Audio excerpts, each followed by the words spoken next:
What's up? First episode of the Washcast since Mark Pellegrino. I know we've done debate streams and stuff like that, but I don't really consider those episodes. So, welcome to episode 23. Tonight's going to be a little different. It's something that I don't generally talk about. It's something that I've generally never been very comfortable talking about. And I've wanted to have this conversation for quite some time. And this episode is going to be very personal. It's going to be very, I guess, potentially inflammatory to some folks. But it's a conversation about faith.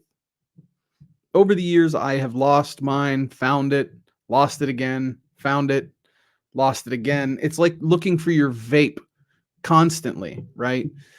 And so rewind to a couple months ago. I met a fine gentleman through our little, streaming crew, and have put out some content. He's in all of the debate streams. And I'd like to think that this guy and I've gotten pretty close. And so I figured when it comes to having a conversation of faith, there's nobody else I would want to do this on camera with than the man I'm about to bring on stage. Ladies and gentlemen, you know him, you love him. He's an internationally award-winning filmmaker. Ladies and gentlemen, Chris from the Morning Mayhem. Hey, what's up, buddy? What's going on? Hey, everybody. How are you? I'm good, man. I'm man, like I was telling you before, I'm super excited about this opportunity to talk to you and just come from the heart, and really excited to see where this goes, and excited to see, because I know we're going to be watching it with the chat and interacting with folks, and can't wait to see how it's received. I cannot wait either. I mean, first and foremost, this conversation is this is going to be an interesting show because this conversation is just as much for us personally as it is, a work of entertainment. So I would say that this is the first time that I have ever done a show where the focus was my personal life. You know what I mean? I feel like this is the first time where a show that I've done has been more about me and the guest rather than what the audience is going to like. So while this one is for you, ladies and gentlemen, it's also kind of not. Enjoy the ride, though. But you've been telling me you're nervous to do this. What's the deal with that, muchacho? A little. One of the things that makes me nervous is that I trimmed my beard recently, and it's showing off more of my neck and the extra chins that I have now. So I see it when I look at myself. This is why I don't get in front of the camera. That's why I direct and edit and do all the stuff behind the camera. This is still a struggle for me, first of all, being in front of the camera. The voice, y'all give me so much props for. Look, I you know what?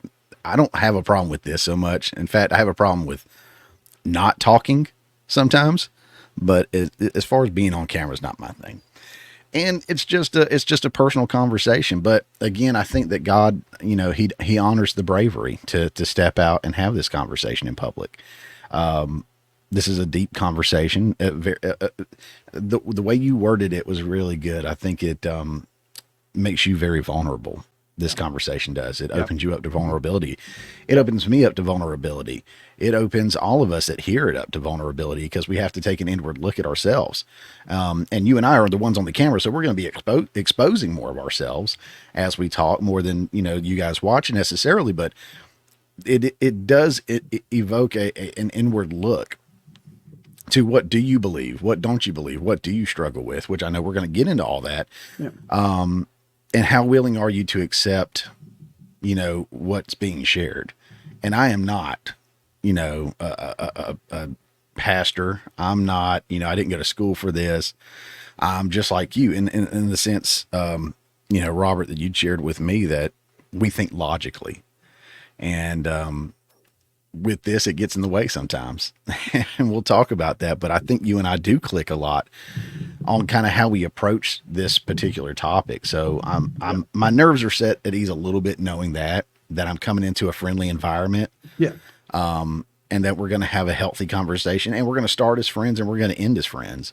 And I hope those of you watching, we start out that way too. I hope there's nothing but love here. Because I will tell you, if the bank was giving out $10,000 gift cards, boy, you would tell everybody, you know, right? Hey, I just got mine, go get yours. And that's what I'm doing. This is out of love. This is something that I feel is super special, and super beneficial to the person I share it with. And I'm, again, just over the moon elated that I'm having this opportunity to share it with someone who is a good friend of mine. You mentioned that earlier. I remember when you were in Butler at the rally, you know, and I knew you were there. And then, you know, the assassination on Trump happened. I hit you up on Twitter and I couldn't get you there. And I remembered you gave me your personal number and I hit you up you're the first person I thought about. And I reached out to you, and I was just thinking, like, I'm so grateful for this relationship. And obviously I was grateful that you were okay. Yeah. But you know, had we not have been there, I've been like messaging you on Twitter, like, oh man, I ain't heard nothing from him, you know? Yeah. Right. So yeah, I do think we've got quite a closeness, and I'm super grateful for that. I really am. No, I can't tell you how much that meant to get that text message, you know, from you the day of the rally. Like, hey man, I haven't heard from you. Stuff's going down. Just let me know you're okay. I'm like, that, you know, when you see that, it's stuff that you kind of expect from friends and family and whatever. But, you know, I would say like the online friends probably wouldn't think, you know what I mean? Yeah. So to have that level there it meant a lot, man. I can't thank you enough. And, well, where do you want to start? Where do you want to start? What you are the captain. Look at me. At me. You are the captain now. Okay. Okay. Well, let me ask you this for a little bit of backstory from you. You said that you told me a little bit before when we talked, and we were up till late in the morning talking one time, which was awesome. I mean, I just randomly sent this guy a picture of me, full shot, no hat on, you know, big belly, everything like that. We were having a revival at my church. I've never been to a revival. My church hosted it. I've certainly never hosted one. Don't know anything about it other than, you know, things you hear. But I'm running the sound and helping out, make sure everybody's good, doing my thing, doing the streaming and all that good stuff. And, you know, people were called to testify if they wanted to. And all of a sudden I felt the need to, because I've always said I was going to share my testimony with the church, and never really had. So I got up there and did it. And I just took a screenshot of it. And I was like, here's a wide shot you never see of me. And I sent it to this guy. Where am I at? This guy. And that kind of started the conversation. Later that night, he watched my short film, What the Devil Said. And that talks about spirits or manifestations and stuff like that. And we were kind of talking about what we thought about that. Next thing you know, it's 1:30 in the morning or something like that. And we've talked about the Lord and all kinds of stuff. And you never know where conversation is going to go with us anyway. Right. But yeah, you mentioned to me in that, and you said it in your intro, you've kind of had the faith, you've lost the faith, you've been in church, you've been out of church. I know you said you've been kicked out. I'll let you tell that part, but I mean, you've kind of been here and there and everywhere and it is a personal relationship. I want everybody to understand that. What we're talking about is, what I'm hoping we're talking about is not going to church as much as it is that personal relationship with the Lord, which is ultimately what it comes down to. Church plays a role, and we can get into that too. But ultimately it's about a personal relationship with the Lord through Jesus Christ. So you have kind of been in and out of all that. Can you tell me a little bit about where you've been, why you've fallen out of that relationship and everything like that, you know, to your comfort level? Yeah. 100%.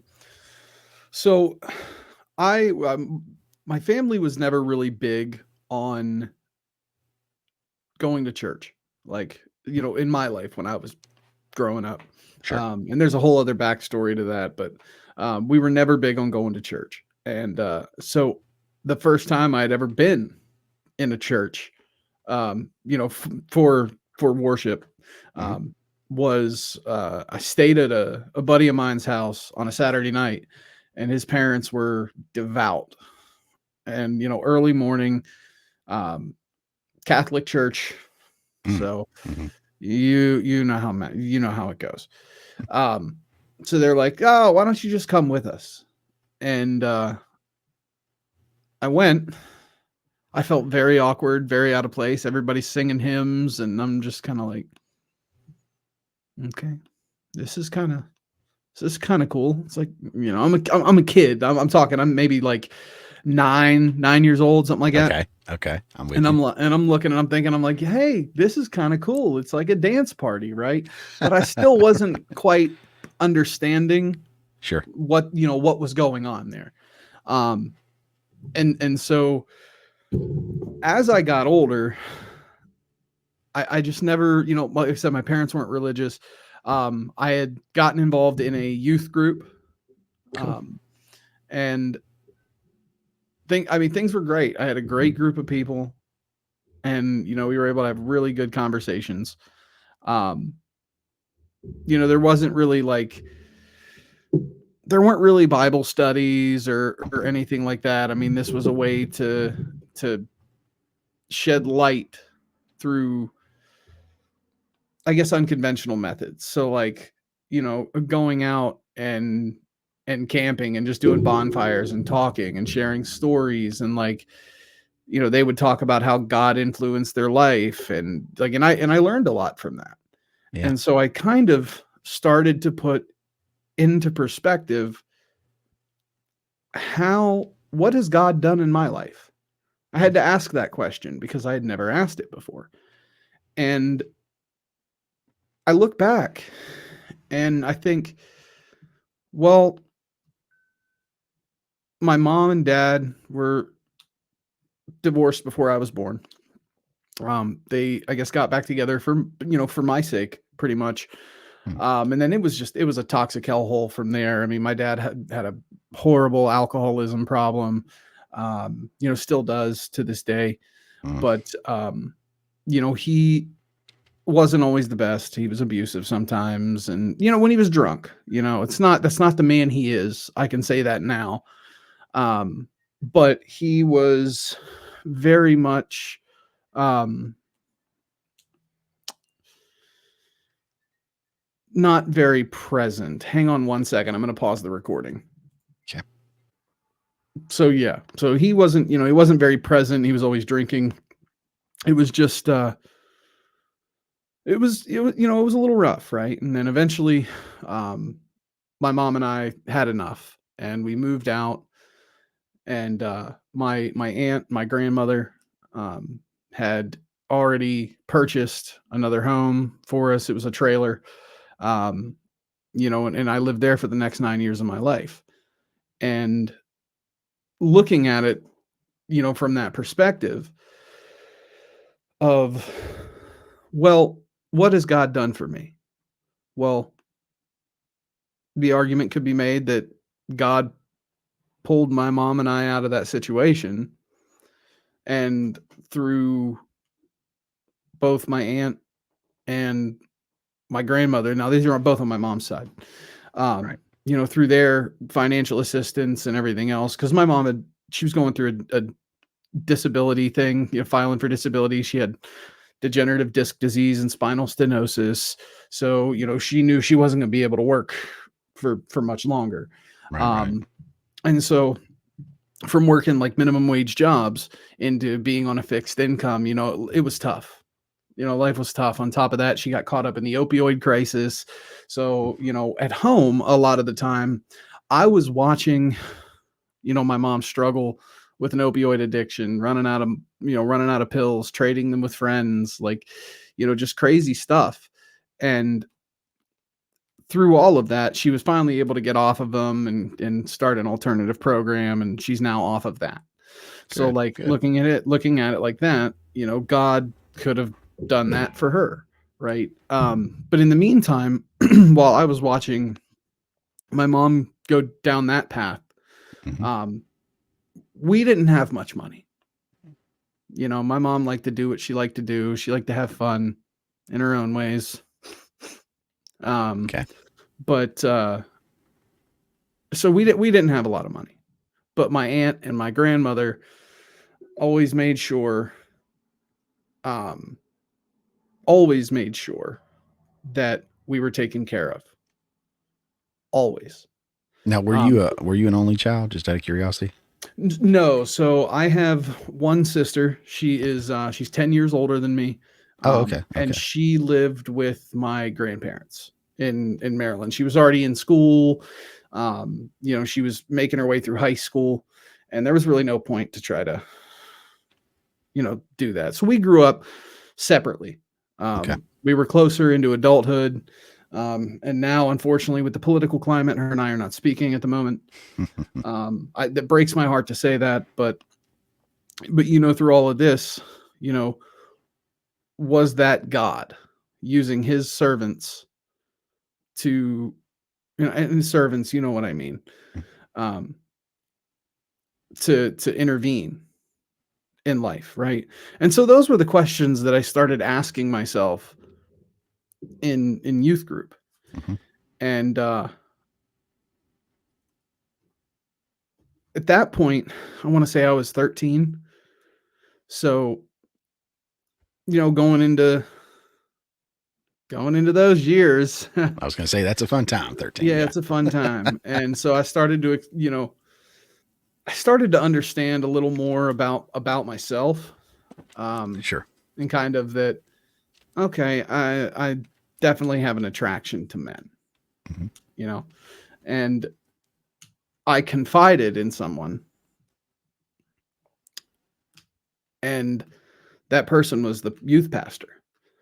Hmm. And when I told him, he basically said that there was no place for that within his church and asked me not to come back to the youth group again. And so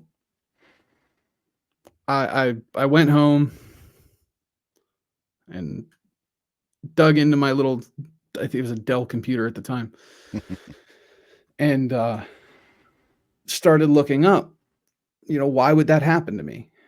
And I started reading, Bible verses that were Old Testament. And I'm like, oh, okay. So, and then I see Westboro Baptist being pushed on TV, at times where it's the God hates fags, God hates gays, whatever, Sure. Sure. and so like I'm going through this thought process in my head. Um, and then as I finally came out after high school, I had I'd kind of just fallen in with the typical gay crowd because, being in the middle of nowhere most of my life, there wasn't one. Hmm. And Hmm. so when I was getting to travel a lot and explore, the friends that I was making in these cities were absolutely, absolutely 100% leftists. Hmm. And at the time, they were just liberals. Many of them didn't believe in God, you know, and never got Sure. brought up, never got talked about again. And so what I was left with was a stewing pot of resentment Hmm. because I had put so much time into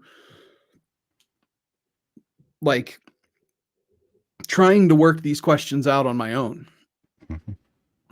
only to find out that, oh, no, Jesus hates you. You're going to burn in hell. And so I had a very, very big resentment for for religion. Um, I don't know that I had a resentment towards God, Hmm. but I know that I had a resentment towards religion. Hmm. And I'm going to show you there was a moment that, because this goes into my second journey Okay. with it. Unless you'd like to ask something while I'm looking it up to round Not, out this not, first run with it. not yet. Not yet. I'm getting there. You keep rolling. So there was a festival known as the Ice Jam, and a Christian metal band called August Burns Red. I think I've heard of Um, them. yeah, Christian metal band called August Burns Red played a song there. And the friend I was with was, he was a believer. He was one of the people that I had met through some mutual friends, and like he was a believer, but he wasn't like, Hardcore.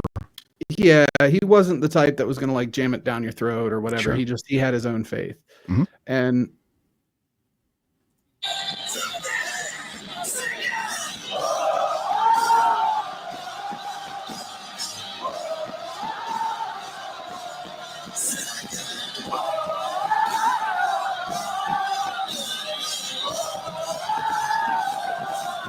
And in that moment, because they had just given a um like not really a, not a prayer, but they basically led a call, to everybody, letting them know, Jesus loves you and this and that, and Mhm. just the in between song talking, right? Sure, sure, sure. So, but he gave a little bit of a testimonial, and then that song came on, and I remember getting this un uh, indescribable feeling through my entire body. And it was like in that moment when everybody was singing, everything went away. My mind was empty for those 15 seconds. And I left there that night. And when I woke up the next morning, I still had this sense of renewal, I guess you could call it. Okay. Like, almost like the slate had been wiped clean, because I no longer felt that hatred and that resentment for organized religion that I felt for years. Mhm. And so I kind of jumped back on the train a little bit and started reading the Bible. And then it was at that point that I had started to travel, and I had become friends with some porn actors, and all this stuff, the stuff that's in my bio, managing models and all that. Right, And right. so we'll say the second revival um, lasted all of a couple months, and then I got sucked into that. Mhm. And the thought process there was like, well, this isn't something that Jesus is going to approve of, but I'm making money and I'm having fun. I mean, I'm 18. I'm still young, so that was my mindset at the time. Mhm. And ever since then, I mean, it's just kind of been like a little bit of a push and pull, because I see things like the Trump rally, Mhm. the fact that he turned his head at just the right time Mhm. and could have almost been killed. Mhm. I've seen a guy right in front of me, two cars ahead of me on a motorcycle, car pulling out, gets hit, and the car that hits her travels into the oncoming lane and hits the dude on the bike. And I remember getting out of my Jeep and running up to him, and he was bleeding bad. Like the impact knocked the helmet off his head, and he was on the ground with blood pouring out of his head. Mhm. And he's twitching, and I'm like, oh my god, this guy's gonna die. Well, fire and EMS show up after, and I gave the local police dash cam footage so they could see what happened. Sure. Um and when I got a phone call one day randomly from, or no, it was a Facebook message, and I gave him my number. He called me, and he was like, "Hey, you were the guy that had the dash cam footage, right?" I said, "Yeah." I said, I gave it to the state police. Or the local police. They have a copy of it." And he's like, Mhm. "Well, is there any way that we'd be able to get a copy of it?" I said, I don't know that I can do that." I said, "Have you tried the police department?" And they said, "Yeah, it's still a pending investigation." I said, "Then yeah, I can't release it to you." I said, "But uh, aside from all of that, how's your friend?" He walked away from that with couple broken ribs, Mhm. and a little bit of head trauma. Massive concussion. They had to, a little bit of bleeding on the brain. They had to get rid of that, from the impact. But they said he would make a full recovery within, 6 to 8 months. That's awesome. And it's like, so moments like that have always kind of made me think, right? Mm-hmm. Like, was this just a series of incidents that led to, a series of like random instances that led to this outcome, or was it something higher, right? And there's always that Right. part of you. I think it's human nature, but there's always a part of you that wants to believe in something more than yourself. And so when I see those kinds of events, my brain would tip that way. But then I see the full abortion activists that don't believe in, the three exceptions, and that pushes me away from it. And a lot of that I know is just people trying to weaponize the word of God is what it feels like there, Mm. As a political weapon. Um, and so it's just it's like a constant tug of war, back and forth, back and forth, back and forth. And I've had all these questions of like, why, why did, why was I the one that grew up poor? Why do we see kids dying of cancer that haven't even had their lives started yet? Because you always hear the line, "Oh, it was God's plan." Well, what the fuck kind of plan is that? Like, and then it's it's free will. He gives us free will. Well, that baby didn't have free will, and it died. If God could control that, why didn't he? Like, those questions still come up, and Of course. it's always, for me as someone who's a logician, Mm-hmm. just saying, Yeah. it doesn't compute for me. And so I think that's the thing that like holds me back from Mm-hmm. actually delving into the idea of faith. Mm-hmm. Okay. So do you believe there is a God, and you just don't know if you believe in Christianity, or if you don't believe in, or you just have a hard time with what you know of what God wants, doesn't want, allows, doesn't allow? Do you still believe in God, or do you still struggle with even that point? I still struggle with even that point, and I'll tell you Okay. why. I'll tell you why, Chris, because the logician in me tells me a couple things. Um, Number one, what is something that you can see, hear,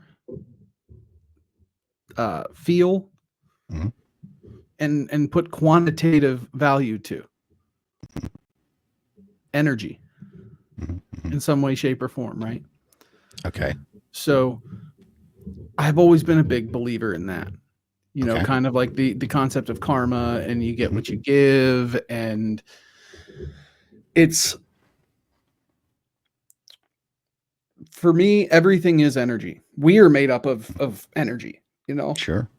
So I've always kind of taken it back to, to energy, or energy being the higher power, right? Okay. Um, and then I look at, the concepts of like heaven and hell, right? The afterlife. Well, my answer to that question is usually this. I tell people there is a chemical in your brain, and people now have synthesized it and smoke it, called dimethyltryptamine, known on the streets as DMT. Mm-hmm. And it's produced in every living thing on the planet, right down to blades of grass. Mm-hmm. Um, and in your mind, it's produced 3 times. Once when you're born, once when you dream. It's on a slow drip in a dream. And then the largest amount is the rest of it. It depletes all of it when you die. So we've all had a dream that lasted for hours, but you woke up and rolled over and saw that it had only been 30 minutes. Mm-hmm. If a slow drip of DMT can produce that effect. Mm-hmm. Can you imagine what your brain would be able to do in that 3 minutes between brain death and body death? With that depleting out completely. And so that leads me to the idea of the afterlife. And that's okay, well, if someone has been conditioned their entire life Mm-hmm. to believe that doing X sends you to heaven, doing Z sends you to hell. That person's been conditioned to believe that. And if dreams are in fact a reflection of our subconscious, Mm-hmm. in that 3 minutes between brain death and body death, that afterlife could feel like an eternity. Okay. And so I don't know. I guess truly I'm an agnostic in a sense. Sure. Because I don't believe there's nothing, Right. but I believe that there's something. And whether that is energy, whether that's God, I don't know. I don't know. And I think a lot of this for me, it has been a search to find what makes the most sense. Okay. And maybe I'm looking at that the wrong way. Okay. So, as another thing you said, logician. That's such a cool word. As someone else who thinks of things logically, I had to get slapped around a little bit with other people's words that made sense to me until I was like, okay, you have to see with different eyes. You have to see differently.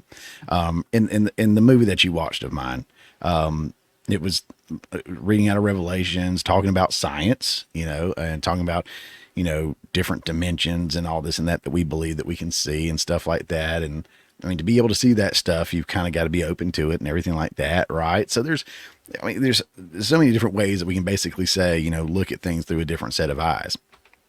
Faith is no different. Faith is believing in what you can't see. Faith is believing in what you can't smell, taste, touch, or whatever. And it's just like you don't check the air in your tires every time before you get in your car. You don't make sure the engine's still under the hood. You just get in it and you go because you have absolute faith that everything is there where it's supposed to be and everything's going to run like it's supposed to be. You have faith that the people that put it together did the right job. You have faith that the components that they used were put together correctly and calibrated correctly. So we all have faith. There's no question about that. No denying it. Where do we put the faith? In these little things and these big things, your faith is in energy, energy and all kind of what we were just talking about. Or your interest is there. I don't know if your faith is fully there, but your interest is there and your focus is there, which is powerful, which is awesome. And I think that's great. I think energy is a component of what I'm going to go into here in a second. And without trying to use so much Bible, because people will argue the legitimacy of the Bible, which I'll argue that one back with them. There's just too much to me to say it's not real. Now, would you say that you believe it's been, in some cases manipulated by the word of man throughout all of the different printings and versions and things like that? I mean, that's a question that comes up a lot, and I've asked that myself. I believe that translations have affected it, going from one to another, or then you've got different versions, New Century Version, New International Version, King James Version, of course, is the most popular. Yeah. You got the New King James Version. They just word things differently. In that, I think you do sometimes lose some of the value of what's there. I don't think it's been, if manipulated enough to alter the message there. I believe that God is perfect, and I believe we are screwed up. I think once you I think the Constitution was one of the greatest documents ever written, but we screwed up, as we always do, and we have screwed up ever since, and we're going to continue to screw it up. All men are created equal, except for that guy. I own him. Things like that. Yeah. And the Bible's the same way. And people that wrote the Bible, oh my God, if you ever study the people that wrote the Bible, completely imperfect. But I'm listening. I'm just putting you on solo.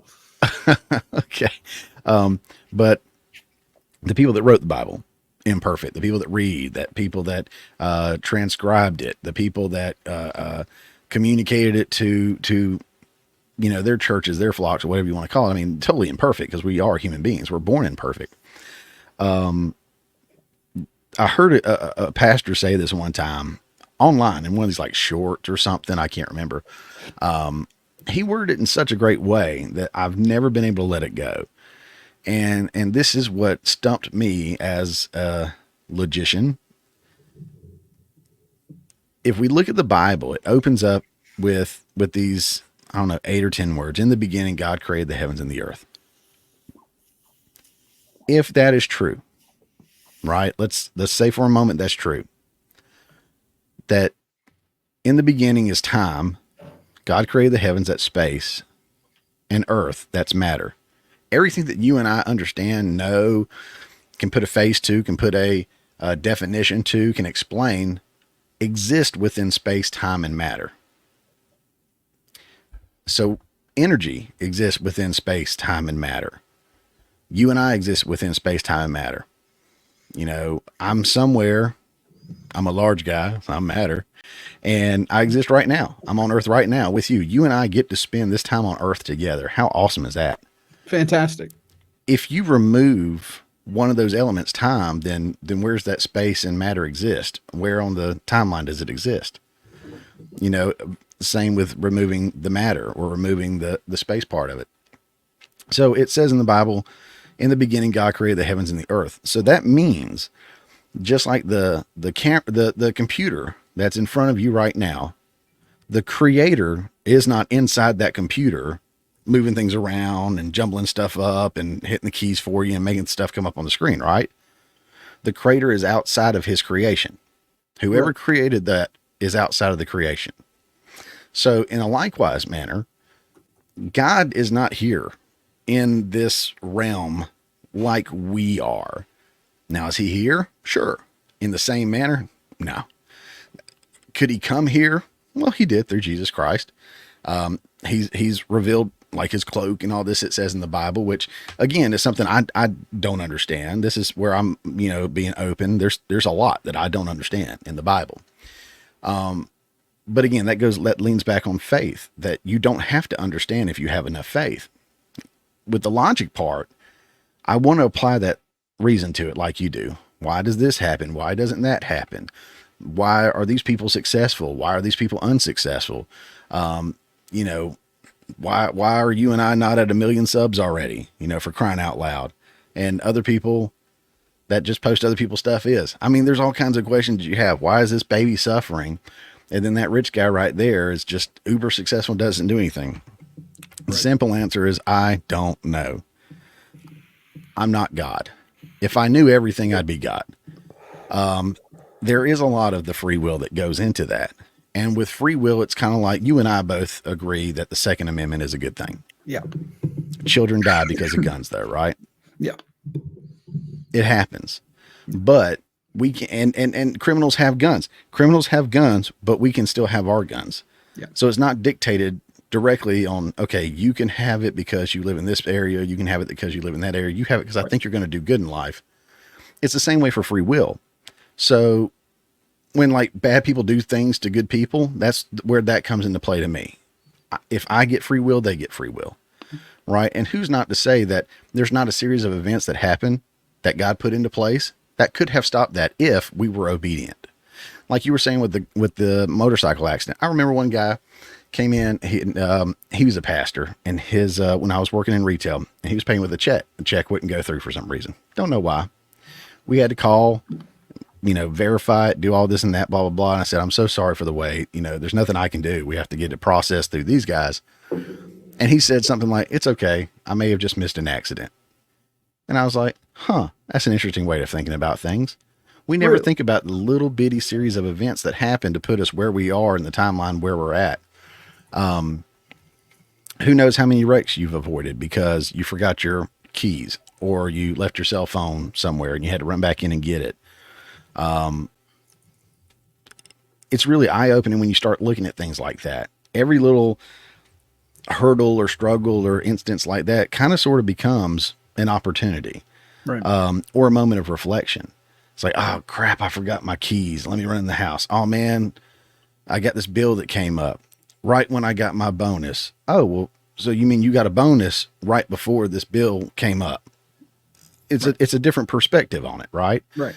So that's where I start to see things kind of, I've been changing my mindset a little bit and thinking like that. So I'm like, I cannot see God at work like that directly, but I can see things happening that I think, or I have to give it to more than coincidence. You know, too much of this stuff happening like that. Now, it breaks my heart to see things happening with these children, like you said, dying of cancer, starvation, all kinds of stuff. And I don't think God treats us like chess pieces and moves us around. You know, there are organizations that go out there and help people. A lot of them are Christian organizations, to be fair. But there's a lot of organizations that go out there and help people. There's a lot of people that do good in the world. And unfortunately, we can't get everybody. It's never going to happen. Right. And we're never going to save everybody. Bad things are going to happen. And that's just part of it. Again, that's the I don't know kind of thing. Right. And as much as that sucks, the thing here that you and I don't understand, because I'll tell you, you were talking about how you were resentful to faith more than God, but faith. I was resentful to God. My grandfather was a pastor. Now, I grew up in church, but I didn't grow up in church. I grew up in church, but we didn't have anything. We were just a small little church. I was in a Sunday school class with my two cousins and maybe another person or two that showed up. My uncle was the Sunday school leader and the song leader of the church. My grandfather was the pastor. We maybe only had, I don't know, the biggest, I think we were maybe close to 100, maybe 80 something people. At the smallest, I think maybe 20, 30 people. I have no idea. But I didn't pay attention. I didn't really care. I didn't know what was going on. I went there because I was supposed to. I had quit going at this point in my life, probably 18 or so. And my grandfather had a stroke on the way down from the pulpit.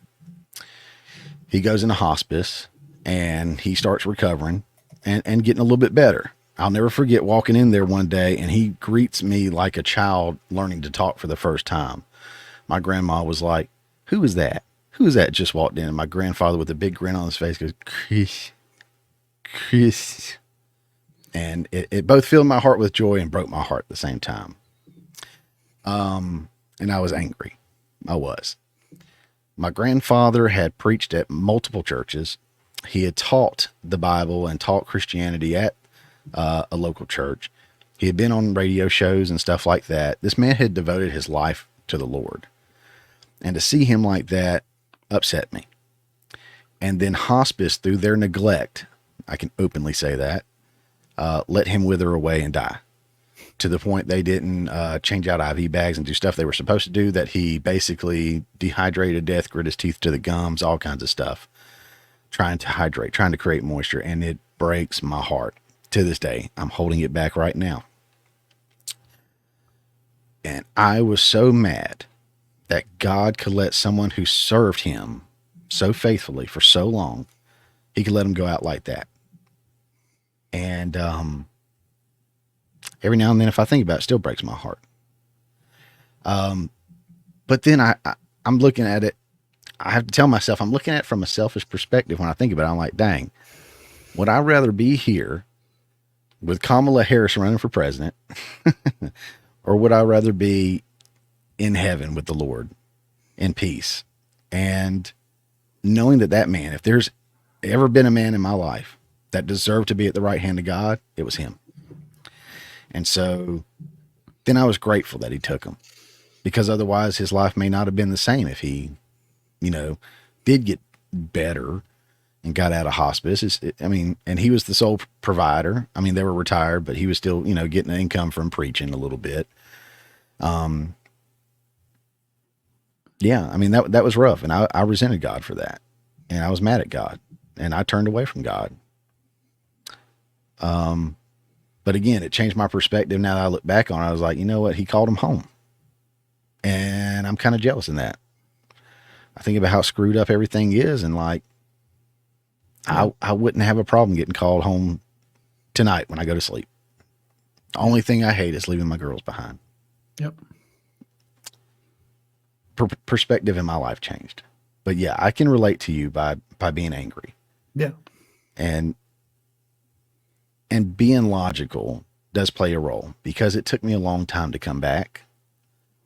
But God showed up in big ways in my life and in silly, funny ways that made me go, okay, he's got a sense of humor. This is funny. I'm picking up on it now. I got you, buddy, you know, and I couldn't deny it. But before I go into that, do you have anything else as far as kind of maybe where you are now? You kind of rounded the corner to that point, but Yeah. I didn't know if there was anything else you wanted to add for kind of where you are right now, or anything else. I mean, I feel like the where I am right now. Are you going to go into is it your testimonial? I won't go No. into that. I want to hear you. I want to hear your story, man. You know, you Okay. said God showed up in your life in big ways, and I'm curious to hear that. And then we'll get into, you know, kind of where I'm at today. Okay. And you know, we'll take it from there. Because I feel like the where I'm at today is where the meat and potatoes is going to hit the plate. So okay. Let me ask you this before I go into it. And Sure. I heard somebody say this that goes around and preaches and talks to people. Especially as I open up. You believe in God to a degree. I mean, you question him, sure. Your biggest beef is not with him, it doesn't sound like. It's with the elements below him, be it whether it's Jesus or the church or people or whatever, just it's the bureaucracy, I guess you could say. Okay. If you were provided with enough evidence that God was real and Jesus was real and that they love you and he gave his life for you, would you become a Christian? Yes. Whether he had issues with how you live your life or not, or whether he, you know, didn't make you feel all warm and fuzzy all the time or not. If you knew he was real, would you give your life to Christ? Yeah. 100%. So this let me give you an answer to that too. And it's here comes me pissing off the lefties with their xenophobia. Ready for this? Okay. So the reason why I say that is because Christian principles are what this country was built on, right? At least the people that built this country were guided and led by Judeo-Christian beliefs. Yes. And in every other country in the civilized world, you know, the West, for example, we'll just say the West in general, and you can even count some parts of Mexico, you know, down into South America this way as well. But when you look at the Judeo-Christian ethics, they don't ask for much. Truly, they don't. But the standards and the rules they set, you know, basically, you know, here's what you don't do in your life, you know, that leads to places that are prosperous, that leads to places that are innovative, that, you know, value that actually have values. And what we've seen, and this is kind of where I'm at, I guess, and then we'll circle back to that. As you've seen this attack on Christianity, whether it's from, you know, mass importation of you know, Muslims, you know, whether it's the mass immigration of like Haitians, whatever, you know, whatever you want to call it. As the Christian principles have been stripped away or started to be stripped away, our nation has started to decline on a you know, a larger scale. And so When I look at that fact and I say, hey, you know what? When we stopped teaching, and whether it's, not necessarily Sunday school teaching, but when we stopped educating, guided by those same principles, Mm-hmm. we see what's happened with the new generation. As technology has progressed and has made access to um, other points of view widely available, other religions widely available. Mm-hmm. um, you've seen some pushback, right? But as technology progressed, you know people started to lean away from those traditional values because they're exposed to so much more. And so that has ultimately led to this, what I'm calling a devolution of society.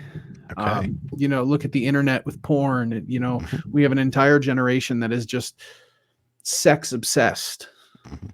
now. And it's partially because those traditional values are gone. Technology's done that. The dawn of OnlyFans is the end of the world, I'm convinced, right? But in reality, as the moral fabric that this nation was built upon has been stripped away in all these different ways, we're seeing society devolve. Mm-hmm. That is where I started to see the crack in the door. Yeah. Yeah. And I'm like, okay, so where I'm at right now is I'm standing in front of that door. Mm-hmm. I just got to grab the handle Mm-hmm. and then walk in. Mm-hmm. But I'm not there yet. Mm-hmm. I see the crack and it's widening. I just don't know that I'm there yet. Sure. So I guess I just kind of answered your question, but we'll circle back to that. Okay. Let's hear your story. Okay. So I'll do little abbreviated version of this because again I'm gonna try to hold these waterworks back. You ain't got to hold nothing back, brother. So We can edit it in post. Editing famous words from filmmakers all around the world, trust me. Yep, we can edit it in post. So growing up in church, like I said, I grew up in church, but I didn't grow up in church. We didn't do a lot. I mean, like having to drag my dad to church was a big thing. Like you were saying, he wasn't a big church goer. Mom was, because it was her father preaching and everything like that. We went there. I didn't see Dad get super involved or anything like that. I mean, he would socialize and everything. And a lot of people use church as a social, event or something like that. And that's can be good and bad. But eventually I fell away from the church, like I was saying earlier, especially with my grandfather, going through what he went through and me just getting older. Hey, I'm a circle now. I just realized that those were there. Yeah, we can make ourselves tiny little circles on the screen. Yeah. Little circle. Hey, the less of me that we see, the better. I'm okay with that. Shut up. But I turned away from God and, I was like, here's the thing. I'll interject with this too, is that likewise, like I was saying earlier, that you do have faith. You just place it in different things and in different people in different places and so on and so forth. You also have a God. Everyone has a God. The number one God that everyone has is self. I mean, we even got magazines out there called Self. We make so much about self. Social media has made so much about self, that we believe that we know what's right. We believe that we have the moral compass. We believe that we know better than that person. We believe that we're going to make the right decisions on our own. There's a lot of self involved here. And this is where I'll think a lot when you were saying you were 13, getting into that age and everything. I think this is where a lot of that kind of comes to play. You start kind of figuring out who self is, and then you start leaning on self a lot more and start thinking, especially as a teenager, self knows everything because you know how teenagers are. Yeah. So I'm 18, 19. I done left the house and living my life and doing my thing. My brother had been selling drugs.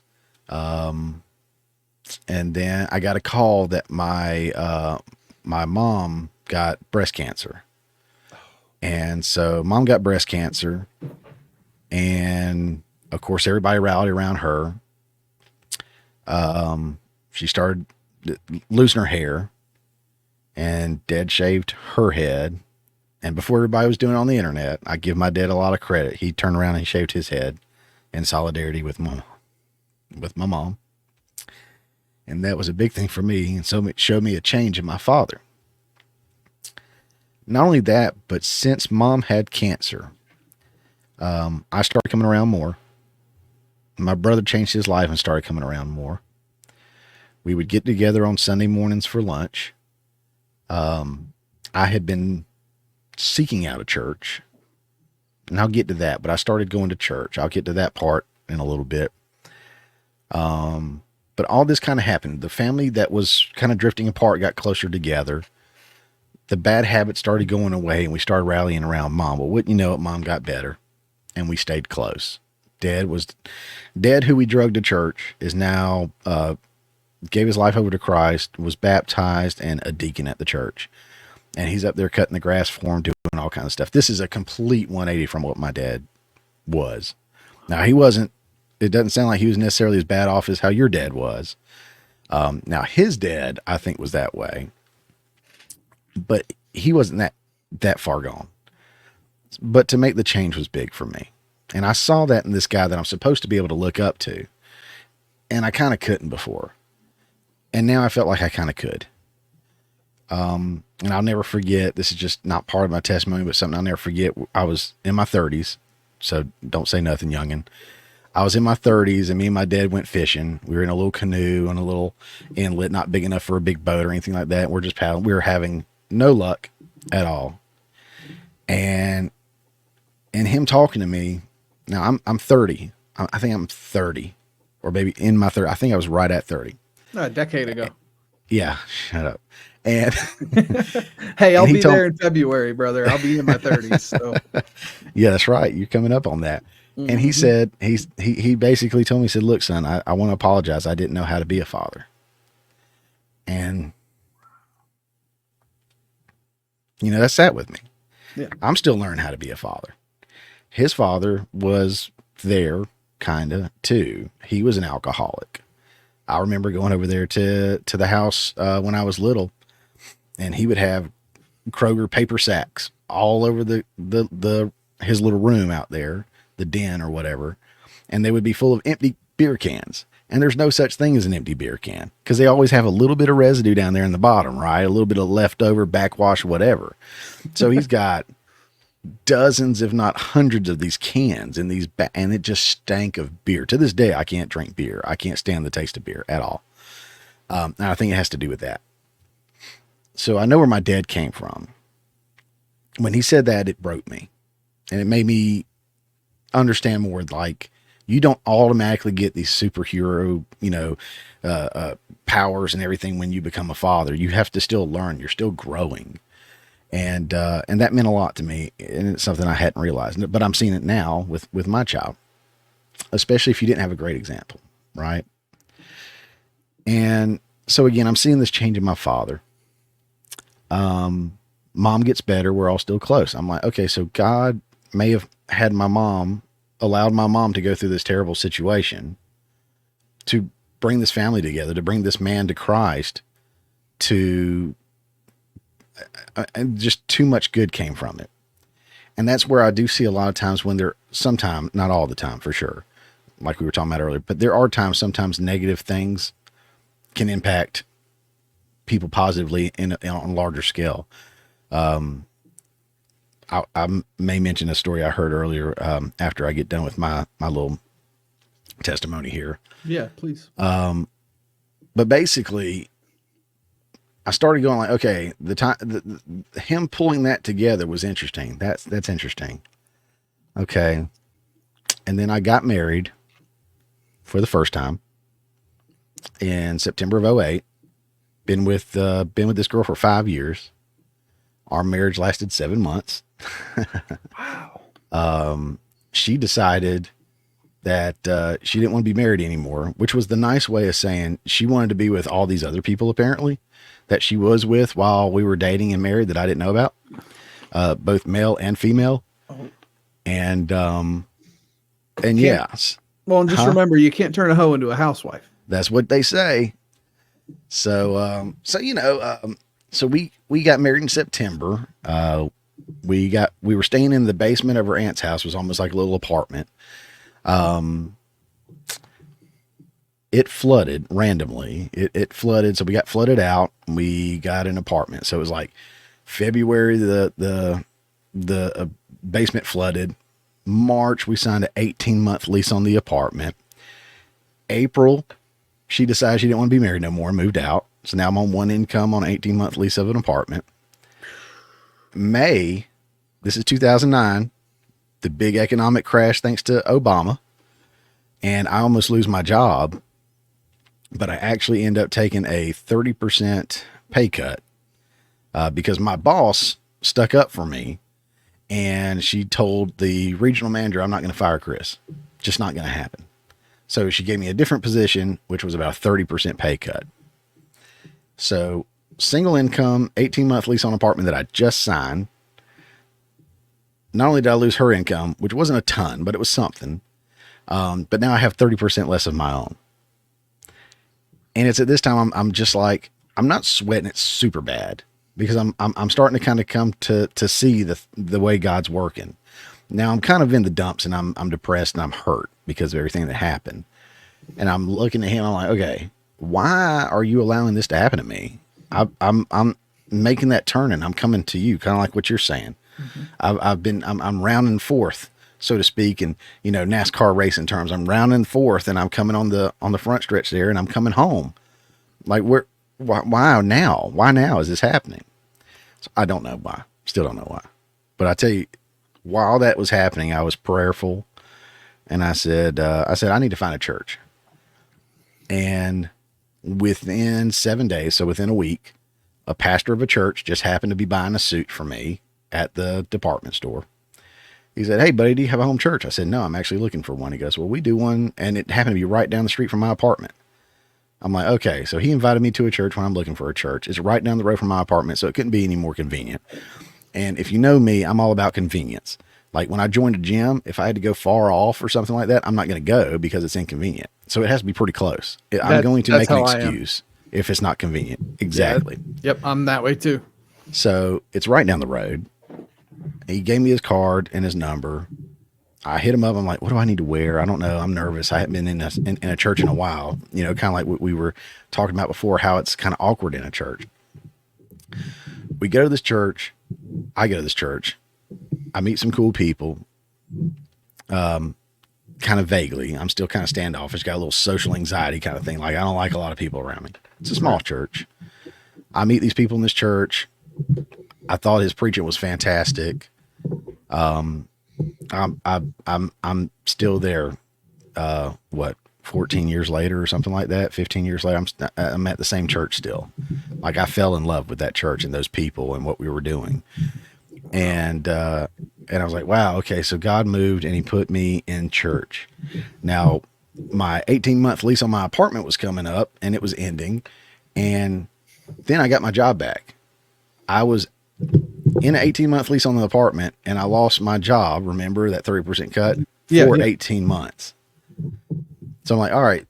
So I lost it for 18 months and I was in my lease for 18 months. I mean, that's kind of funny how it was exactly spot on for the same amount of time. Mm-hmm. So to me, I kind of chuckled because like you were saying, growing up poor, I was like, okay, so now I know how to live beneath my means. I know how to, budget a little bit better. I know how to do things a little bit better. And so I'm going to church. I get involved. Actually, this happened before I went to church. So I kind of skipped this. This is the big one, actually. So I get involved, or I've been involved with a multi-level marketing business called Amway. That's very popular. People have heard about that. Yep. And so I got involved with them, listened to them, learning from them. I learned so much about business from them. I will never knock them for that. There's so much I learned about business and business education and everything from that. Mm-hmm. Heard some of the biggest speakers I've ever heard in my life. Chris Gardner, who The Pursuit of Happiness is based off of, and heard from him. I've heard from all kinds of folks at God, I can't think of his name now, that wrote books on business and stuff like that. I'm like, this is so cool. At this conference, this is cool. The very first conference I went to, though, it was Friday night was more of the same of these speakers. Saturday night was more of the same of these speakers. The big one came on, everything like that. And every one of them was talking about their success, and they would mostly all finish with saying, Sunday's coming, Sunday's coming. Now, I'm a Christian, quote unquote, as far as I know what a Christian is. And I'm hearing that, I'm like, okay, so they're talking about, church stuff or something like that. So they had a free non-denomination, not part of the program, non-denomination worship service there at the conference, in the main hall. They offered the Muslim ones. They offered other ones, in the building too, for everybody. They figure you're already here. Why not? Let's worship together. I thought that's kind of cool. So I remember the guy that was on stage was telling a story similar to mine. It was in Nashville, Tennessee. I was in section B4 at the Municipal Stadium. And by the time he got done telling his story with me, I felt like that somehow God put him there and everybody else around were just NPCs. And this was all about me because he was speaking directly to me right then. Yeah. And by the time he was done, I'm leaking out of every hole in my face. I'm just like, holy crap, what is happening? And there was a call to the altar, an invitation to accept Christ. I didn't go because one, B4 is way on back there and I'm too big to make that trek. And two, I was still a little timid, a little afraid. But I did give my life to Christ that day. And then later at that church that I joined, I did get baptized. And ever since then, I've tried to take on an active role doing something in serving. And my story of that was closely resembling his is, it sounds like it's not too dissimilar from maybe your dad's. I was on the verge of being an alcoholic. I remember drinking, is not an exaggeration. I told my wife this when we got together, my current wife, who thank the Lord for unanswered prayers, because now I've got the most amazing woman in the world as my wife and the most amazing daughter. But I told her this not to be cool, but just to kind of tell her my backstory a little bit. I said I would drink a fifth of alcohol a night. And she was like, sure. And then she met some of my friends a couple of years ago that I used to live with and hang out with. And I was like, tell her. And he's like, oh yeah, Chris was bad. We all were, but Chris was bad. Chris would drink a whole fifth, if not a handle, almost every single night, Monday through Saturday. My God. He might take one night off. I remember drinking so much, I was so thirsty, I started drinking something else that I thought was Dr. Pepper, but I forgot earlier that night we mixed it with like Everclear or something, insane. And I remember walking down the streets like half naked, knocking on doors and doing stuff. And I mean, it was bad. It was bad. I remember going to the Georgia Theater in Athens, Georgia, getting trashed and driving 2 hours home at 2 a.m, trashed. And so the guy that was speaking was like, I did that. And he said, how many telephone poles did I miss? How many other cars on the road did I miss? How many people could I have killed because I was stupid? I don't think I ever made it home because of me. I think the Lord was with me, because there's no way, being that sloppy drunk, I should have been able to make it home alive.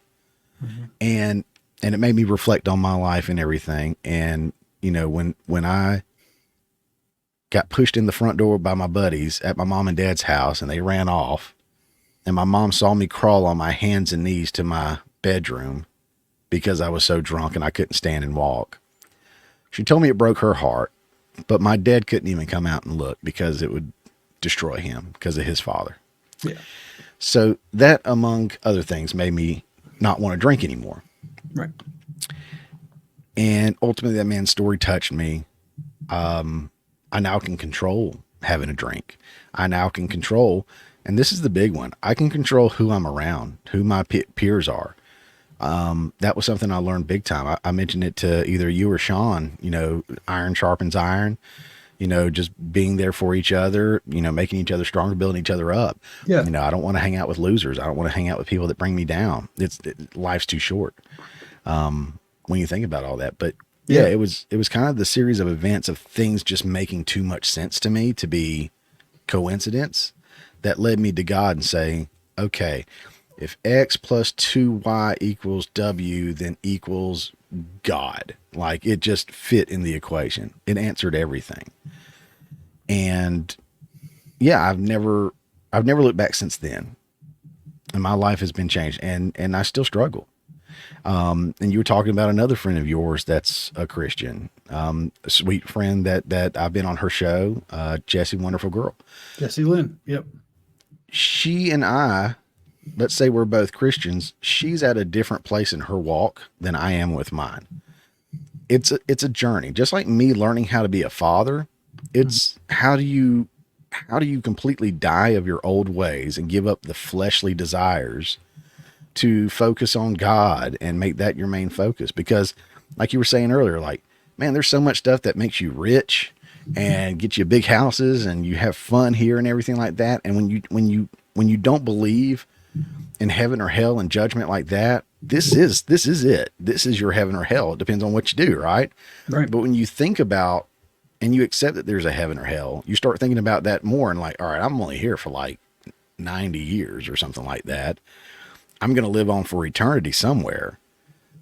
I need to start making better decisions in life. And if that means live below my means so I can go serve, these people and show them the love of the Lord, or, build them up because they're on the streets, then I need to do that. With your situation, if your grandma and your aunts and all those people were not able to come together, you guys would be living on the streets, or you'd still be at home with dad getting beat up or whatever was going on there. So yeah, that might be a small blessing that we don't realize. You being able to go to college when you have that kind of, I didn't even go to college. I thought you said you went to college. No. That wasn't me. And traveling and stuff. No, I dropped out of high school in 10th grade, never went back. Oh, okay. Okay. Yeah, I don't even have a GED. I thought you were hanging out with friends and traveling and all those circles was a college thing. I misunderstood. No, yeah, no. Apologize. That was yeah, no. Not that. Okay. All right. But yeah, I mean, there's so many little blessings that we don't think about. Like I said, the series of events, like after 9/11, we're like, okay, we should probably be more cautious of people coming out of this region right here. But then when Trump goes out there and Trump says, hey, we're going to put a travel ban on these countries right here. And then everybody's like, wow, now you're being, xenophobic or thisophobic or whatever. Well, that's just because we hadn't seen anything happen yet. Maybe something was going to happen and he stopped it. We don't know that. We never know about the series of events that never is able to have, to carry out. Right. So, but the ones that do, when you start putting pieces together, to me, it's so much more than just chance. I mean, just you and me, for example, if we believe if we believe we either evolved or were created. Of course, we always talk about the missing link and there isn't one out there. We've never found it or whatever. And then it's so interesting to me that forever, all the bones that we find and all the people that live now and all the history that we can ever dig up, we've always had 2 arms, 2 legs, a head, and so on and so forth. Right. Anything outside of that's been abnormalities. So it's hard for me to say that we just spontaneously all kind of came that way, or a single cell organism became this, and then it just mutated into more of the exact same like this, and this is the one design. We didn't continue to grow into something else. We didn't grow a 4th arm, a 3rd arm, a second head or something like that. So to me, it makes sense that we were created this way, and we all have the breath of life in us, and we're all important. And that just weighs so much more on me today than it did before. But that's kind of the long and short of that, boss man. Yeah. No, that to me seems like you got your questions answered, at least the big ones. Yeah. Right. Yeah. And that's something that I have not been able to have yet. So, and I look at all these different points in my life, and like I could see how that could be construed, right?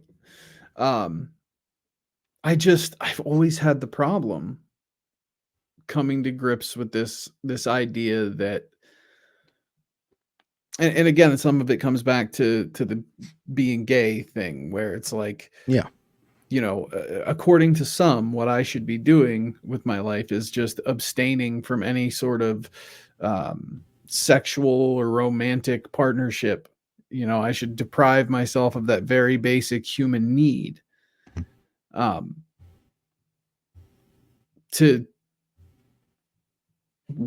worship something higher. Sure. And for me, that has always kind of translated into, well, if I want to get to heaven, I'm going to have to spend my life miserable. Because let's be honest, we all get to an age where, you want to settle down. You want that companionship, that Yeah. it's a basic human desire, need, right? We're wired to have relationships. Absolutely. Yeah. So, in my case, am I supposed to choose between a life of misery for a maybe, or, what's the deal? That was part of where I've always struggled. Mm-hmm. It's because, well, shit, this is the hand I've been dealt. What the fuck? I'm just going to blow my brains out, right? So that's not the answer. Right. And we know that's not the answer because we all know suicide doesn't end the pain. It passes to your loved ones. Oh, yeah. Absolutely. Right. So it's one of those things where it's really a conundrum for me, because how am I supposed to live my life doing anything good or of service when I'm miserable, Mm-hmm. and even more so, how am I supposed to live my life without feeling like a hypocrite? Mm-hmm. If I move forward and say, okay, I'm gonna devote my life to it, and but I'm gonna allow myself the basic needs, Mm-hmm. for love, for companionship, for a partner, and then I have that question of like, am I going to be a hypocrite my entire life in search of something better in the afterlife?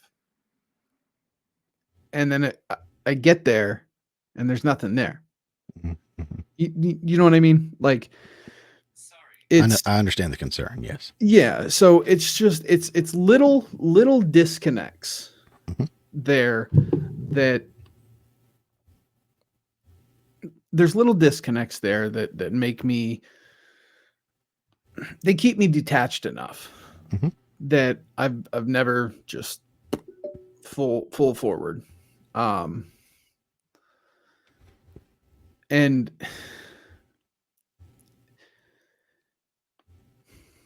it's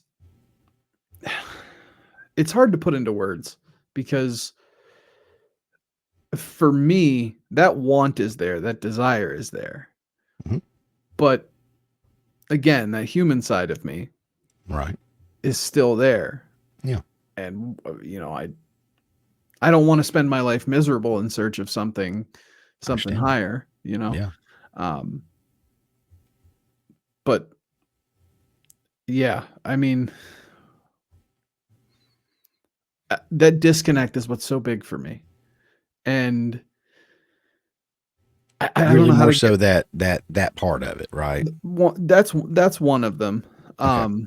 And then, the rest are very similar stories of like, okay, so I struggle with mental illness, Mm-hmm. on the daily. I type 2 bipolar disorder and ADHD. There's days that I'm massively productive and I get everything done, and I'm, doing what I need to do. And then there's days where I can't get out of the bed unless it's to shit or piss.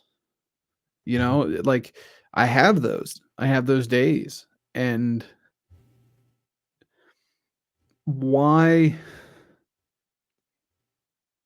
Well, let me back up a second. Despite all of that, I wake up every day with real dreams of being able to do something good. Like creating this delivery company was not about getting rich, wasn't Right. about making money. Right. Um, when I was at FedEx during COVID. So when I was at FedEx during COVID, I watched a lot of small businesses closing their doors. And it was the big companies that moved in. We started seeing more packages from Walmart and Target and less from, like some of the smaller shippers. Like, Amazon blew up. We saw the largest redistribution of wealth in the history of the country during the pandemic. 100%. Yes. And you watched small businesses closing their doors, restaurants and stuff, because companies like Uber and DoorDash were jacking prices sky high. And so many businesses suffered because of that. Mm-hmm. And so my entire goal starting this was to be able to offer small businesses an affordable alternative, create them their own online store, and get them into the shipping game.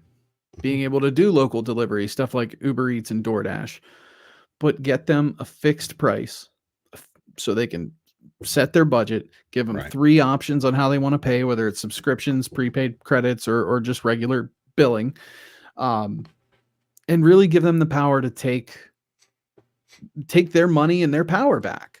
So instead of us hosting the menus and taking the money on their behalf and paying them out, it's more of them getting the orders through their online store into their POS. We do the delivery. We bill them at the end of the week. Mm-hmm. It's a much more straightforward, easy. I mean, I wouldn't say easy because it's more hands-on. But my goal is to be able to create something for those small businesses that may still be struggling to recoup from the pandemic, the ones that did survive. Right. My whole goal with that is to do more. It's philanthropy is something I want to do afterwards. Like I'm not here to focus on me. Like I have said from the beginning, I will take less money on my end if it means that the salaries of everybody below me that's working to make the business happen. So, and those are my goals. That's what I will never, ever shy away from. I will never shy away from. Because, I mean, let's be honest, while I had some great family members that, shout out Aunt Paula, who was able to get me through, most of my young life, having, pretty much everything, that I had wanted. Christmas came, I got all the game consoles, the first year they came out, and like, so I was very privileged in a lot of ways. Mm-hmm. But, my day-to-day life, watching my mom go through the opioid addiction and all of that, I wanted to set a precedent, so that each one of my employees goes home and is able to provide for their kids and get their kids everything they want. Mm-hmm. And give them that life easy without having, a very generous and humble third party, chipping in for them. So it's a struggle for me because I'm like, why, if God is the great creator, right? Mm-hmm. Why would he place me in a position where, okay, mentally imbalanced, right? Struggles with insane issues.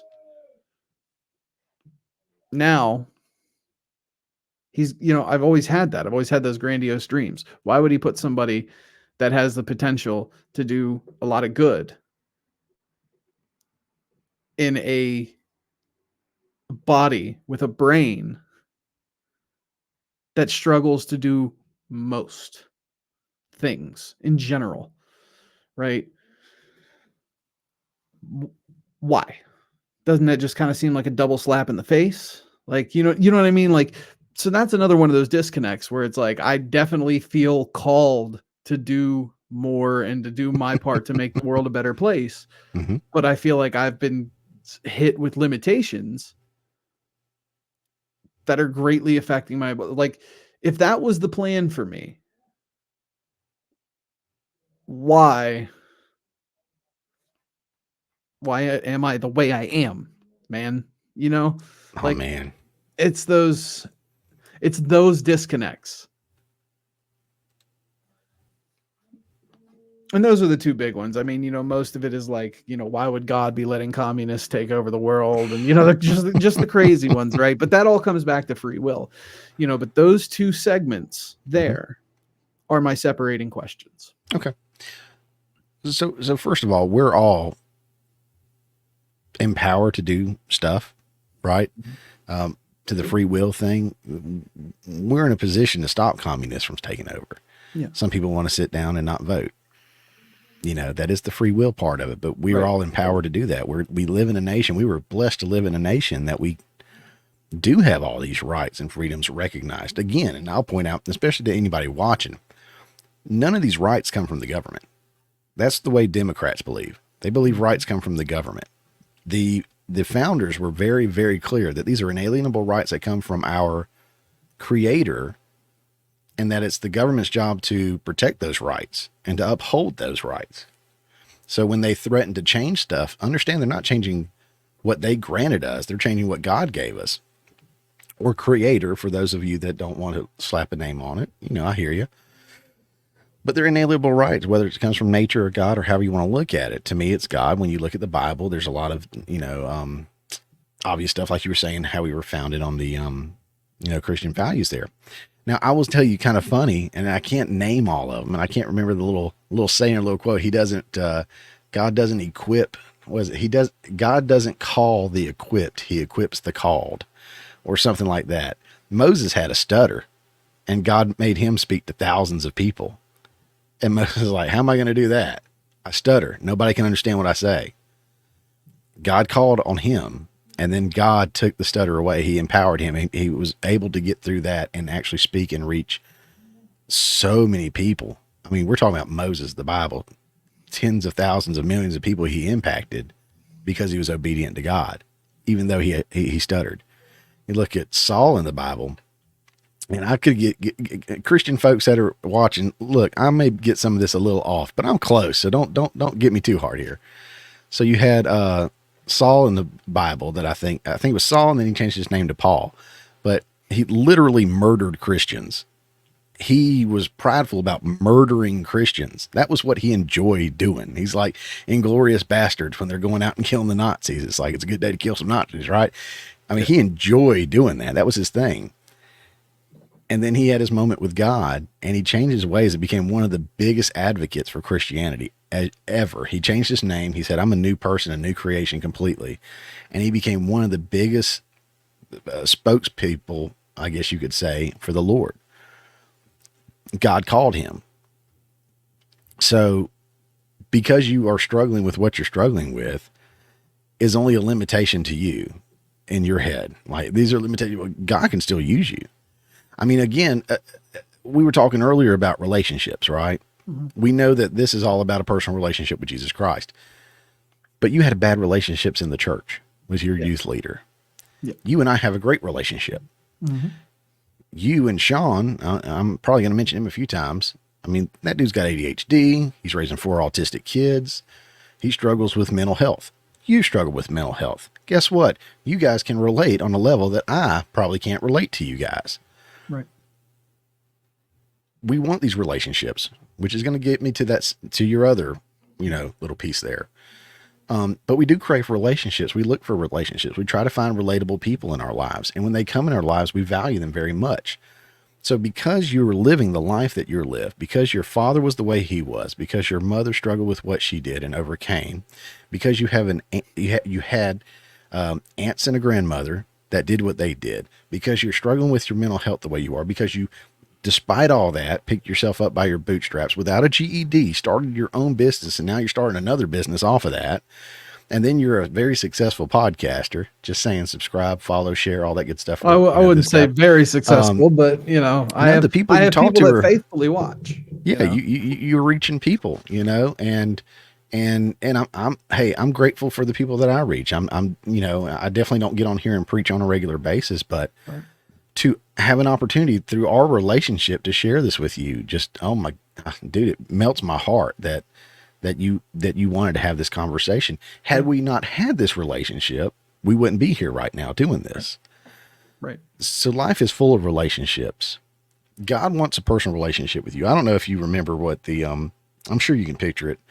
The painting in the Sistine Chapel of God reaching out to Adam and Eve, and God is just reaching out with all his might. You can see all the veins and everything, like reaching toward Adam.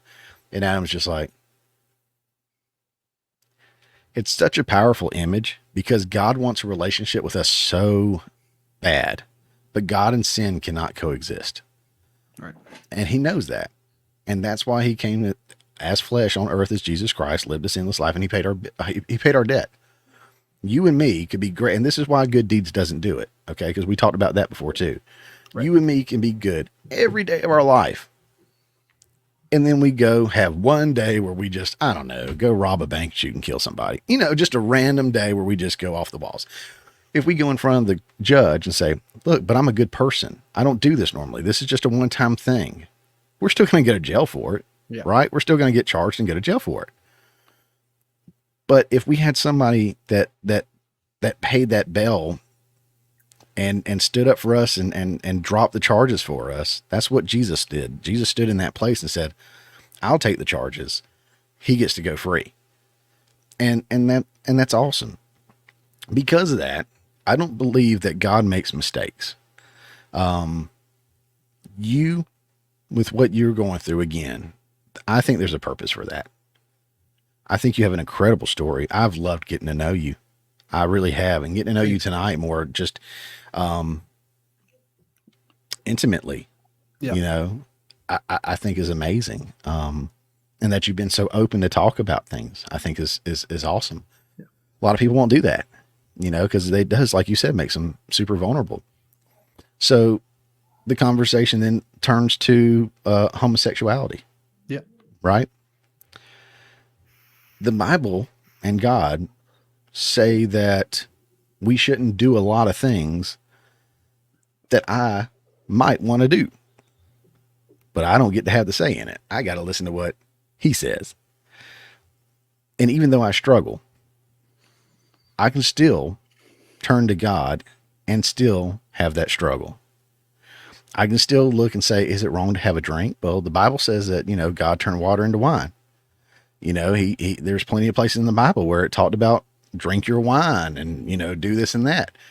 But it does specifically say, especially in the same context of, when the same verse of men sleeping with other men is an abomination or something like that, it says something along the lines of, or it says, I forget how it words it, will not inherit the kingdom of heaven, neither will drunkards, right?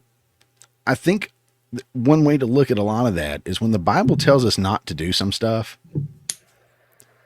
sometimes it's not necessarily that thing that's so bad, like being drunk. Being drunk is probably not why God doesn't want us to be drunk. It's because of what we do while we're drunk. Does that make sense?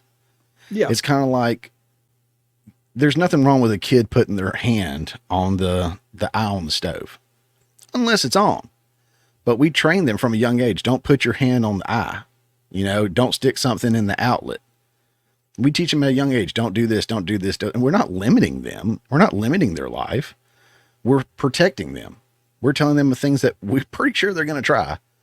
Like, let me go ahead and protect you ahead of time and don't do this. So when God tells us in the Bible, don't do this, do that, whatever, some people, and I struggled with this, I was like, why doesn't God let us do this? Why doesn't God let us do that? But then again, looking at it through a new set of eyes, I'm like, okay, God's not telling me not to do it because he doesn't want me to have fun. He's not telling me not to do this because he wants to control me. He's telling me not to do this because it can lead to so much more. It can be disastrous for me. Again, with the drunkard thing, like, don't drink too much alcohol. Why? Well, You can get alcohol poisoning, you can drink and drive, you can do all kinds of stuff. And that's the stuff that he's trying to protect me from. That's the way I understand that. I don't know how you are in your circles of homosexuality. I know other friends of mine that are. And so one way I've read it before, when in the Bible it talks against homosexuality, men lying with men, stuff like that, there's a part of me that says, okay, is it the actual act of a man loving another man, or is it what that can lead to? And a couple of things that I think about with that is, one, our bodies are not made for that. If we think about how man and women are made, we're using, to be blunt, orifices that are not intended for, certain pieces, certain things sometimes. And it's not how we were created. And anything outside of that's outside of the original intent and the creation, I think that's where you start getting into the word abomination coming into play. So one, I think you risk hurting yourself, getting sick with diseases. We saw how monkeypox spread. There's all kinds of, AIDS, epidemic of that and stuff. And then beyond, I mean, just the physical damage that's done through some of that stuff. So maybe it's that. Maybe he doesn't want us to interact that way because there's so much damage or possibility of damage to be done. He doesn't want us to damage our bodies. Oh, that's really sweet. Thank you, Lord. Or maybe it's because, and again, I don't know you in your circles, but I know my other friends in their circles, they've told me about, hey, this weekend we're going to such and such. I'm like, oh, well, what's that? Oh, that's like an RV park and we're all going to go there and kind of swing around and, everybody's going to hook up and do all that. And there's like this hookup culture. There's this, there is. Huh? There is 100%. And I had my early 20s. I mean, that was my culture. That was what I ingrained myself in. And, moving back out of the city and moving home, hometown, small area, not a lot of gay dudes around, and I'm relatively picky. So, it makes it even harder. So as I fell away from that, I started to take on more of those values where my goal wasn't to find something I want and get it, what it wasn't going to the bar to get laid or whatever. I started to shift back more to that, okay, I want to settle down type thing. So I'm very much out of that circle. And I don't associate with a lot of gays. The ones that my perspective changed a little bit when I started meeting, more gay conservatives that had similar values, right? Right. Similar values. And then I realized, oh, holy shit. Okay. They have conservative values, but they're still just sex obsessed freaks. Like, I'm not into that. I'm not interested.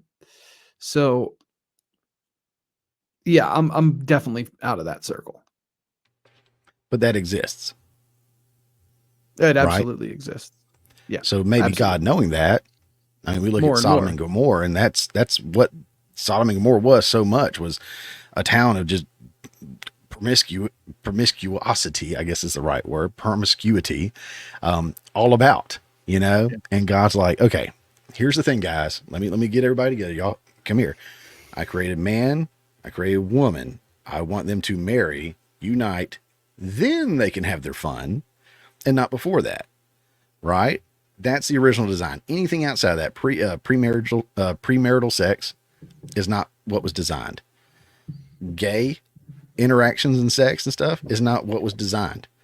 Only we can go into all that, right? Yeah. But here's the thing. Again, church folks, don't come at me. If the Bible says something's wrong, it's wrong for a reason. And sometimes we don't understand that reason. Right. Sometimes I tell my kids something and I don't know how to explain it. I just say, just because I can't come up with a good reason, but I know it's what's best for her. Right. Sometimes we do know the reason. And with my child, I do explain that to her because I want her to know the whys. Well, unfortunately, again, I don't know. Sometimes when it comes to God, I just don't know. Right.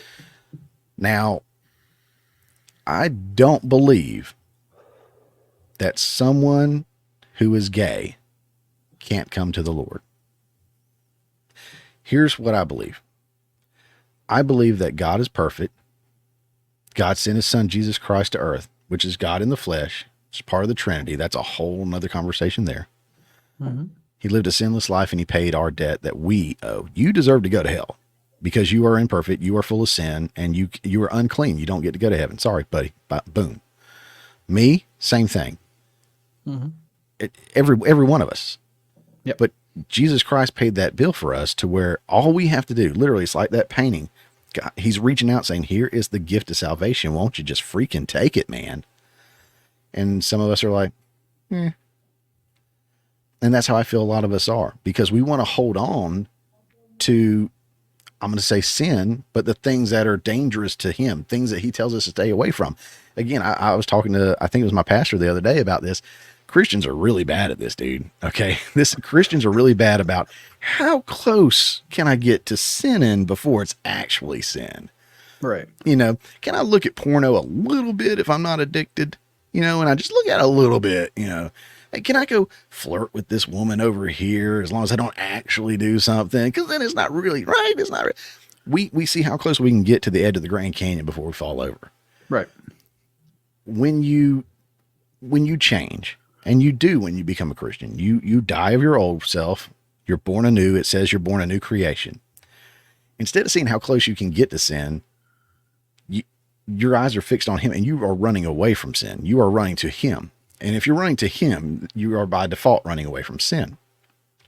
So people give their lives to the Lord. They accept Christ as their Savior. And I believe that covers all sin. Okay. I don't believe you can be unsaved. I struggle with that one a little bit, but biblical text tells me that you can't be unsaved. But then there's a little fuzzy area where Christians can't be unsaved, but to be Christian, that means that you are saved. So if you no longer are a Christian, are you still saved? You know what I'm saying? There's always going to be some fuzzy areas there. And if you go looking it up online, you're going to find in 15 different links, 15 different breakdowns of what that means. That's why we have so many different denominations. That's why even the Baptists, well, my church is a Southern Baptist Convention church.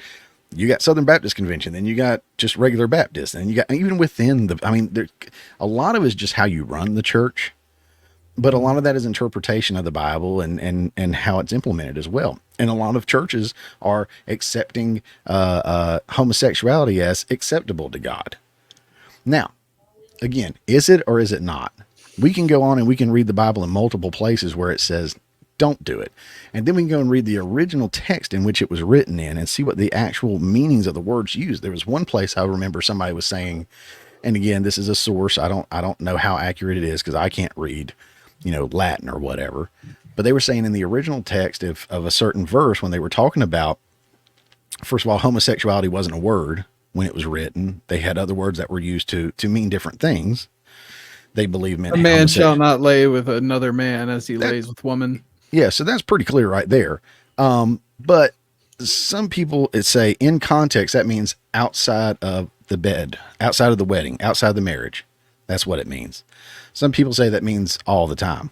Some people say some interpretations or some translations actually don't even talk about man on man. They talk about man on boy. They talk about pedophilia. And I'm like, okay, that's interesting. And I say all that to say this, without being super declarative of what God wants, because not only do I not know, but I'm not God. Okay. Yeah, right. Not only all that, but God accepts us as we are. And again, like I said, like comparing myself to Jesse or comparing myself to my pastor or anyone who's watching, we are all in a journey. We're all in our walk with the Lord, and we're at different places. And a lot of that time in that walk is spent on self-reflection. Like, am I living the way God wants me to live? And the thing is, I can throw Bible verse after Bible verse at you. I can give you my interpretation of it. I can tell you word for word what the Bible says. But at the end of the day, it's your personal relationship with the Lord, and you've got to talk to him. You've got to have that coming to, because you're not going to change if there is something that you need to change about yourself until you have that self-realization from your walk. So I say that, and again, Christians may in the chat, y'all may disagree with me in the comments, whatever. If you were to come to the Lord right now and to acknowledge that you are a sinner and that you don't deserve it, but you accept salvation, I believe God would welcome you with open arms, gay or not. Now, what does that look like long term? Does that mean you have to be alone and lonely and everything like that? I don't know. I think through your walk, you figure that out. I think God opens our eyes and reveals stuff to us over time. And maybe he turns your attention to him more, where you're not even focused on relationships and you don't even miss them. Maybe he says, to you in your relationship, maybe you're finding a way that your relationship actually reaches more people and brings them to the Lord, which is a crazy thing to maybe think about, but think about it. I've heard of crazier things happening. Okay. Right. Think about what he allowed to happen to Jesus Christ. Mocked, tortured, beaten, and everything, all the way up till he was suffered one of the most painful deaths of crucifixion, on display. And he allowed that to happen for the greater good, for us to be able to get to heaven. So I don't know God's will. It says in the Bible that people use stuff out of context all the time, and I don't want to ever be guilty of that. But it says, not to judge lest you be judged. I don't think that really means like, are you, I can't judge your sin, or I can't judge if you're doing wrong. As a Christian, I feel like I should call out another Christian if they're doing wrong. Like, hey buddy, probably shouldn't be doing that. But it means I shouldn't be judging your salvation. Is Robert saved or not? Is Robert going to heaven or hell? It's not my call. And I think if you truly get down in prayer and you turn to the Lord, he's going to reveal to you what he wants from you. He's going to reveal to you how you should walk. Yep. Again, there's 1,000 different interpretations, and I don't ever want to take anything out of context. Guys, I'm not trying to take it out of context. But with homosexual relationships, I think when you look at, a lot of times it doesn't even talk about the love between a man and a man. It talks about laying with another man, the physical act of being with another man. Right. So sometimes that makes you think like, okay, is it the physical act because that's not the way we were designed and you want us to abstain from that because of X, Y, Z and everything? Can I not still love someone else? And again, I don't want to paint a false picture here. Right. But if it says in the Bible, Chris, don't be a drunkard, and I'm like, I love you, Lord, and I go out and party and drink all the time. Right. What does that actually say about my love for him, Right. The Bible steps on my toes all the time. God steps on my toes all the time. I had to realize that, one, I'm not going to be perfect the moment I accept Christ. Now I'm covered. My sins are washed away. I'm still gonna sin. Not with the desire in my heart to sin. I'm not doing it because I want to, even though there's a part that is true. I'm not doing it out of spite to God. I'm going to a party, I'm getting drunk because I want to go get drunk, but then later I'm, I probably shouldn't have done that. You have that, they call it the Holy Spirit. A lot of people will say, oh, it's your conscience. Well, I think it takes on a whole nother level when you start inviting him into your heart, that it starts pulling and tugging at you differently. It's almost like spider senses you pick up when dealing with people. We call them vibes a lot of times. But logistically, or logically, rather, very little of this makes sense on a logical standpoint. Right. But again, my creator does not live within the creation. We are programmed and created to follow these rules so that we're safe, just like a parent teaching a child. Right. And if we don't, sometimes we get punished like a parent teaches a child. Yep. And if we do, sometimes we get rewarded, sometimes we don't. And it's kind of like, well, I did everything right. Where's my reward? And right. Sometimes it doesn't happen.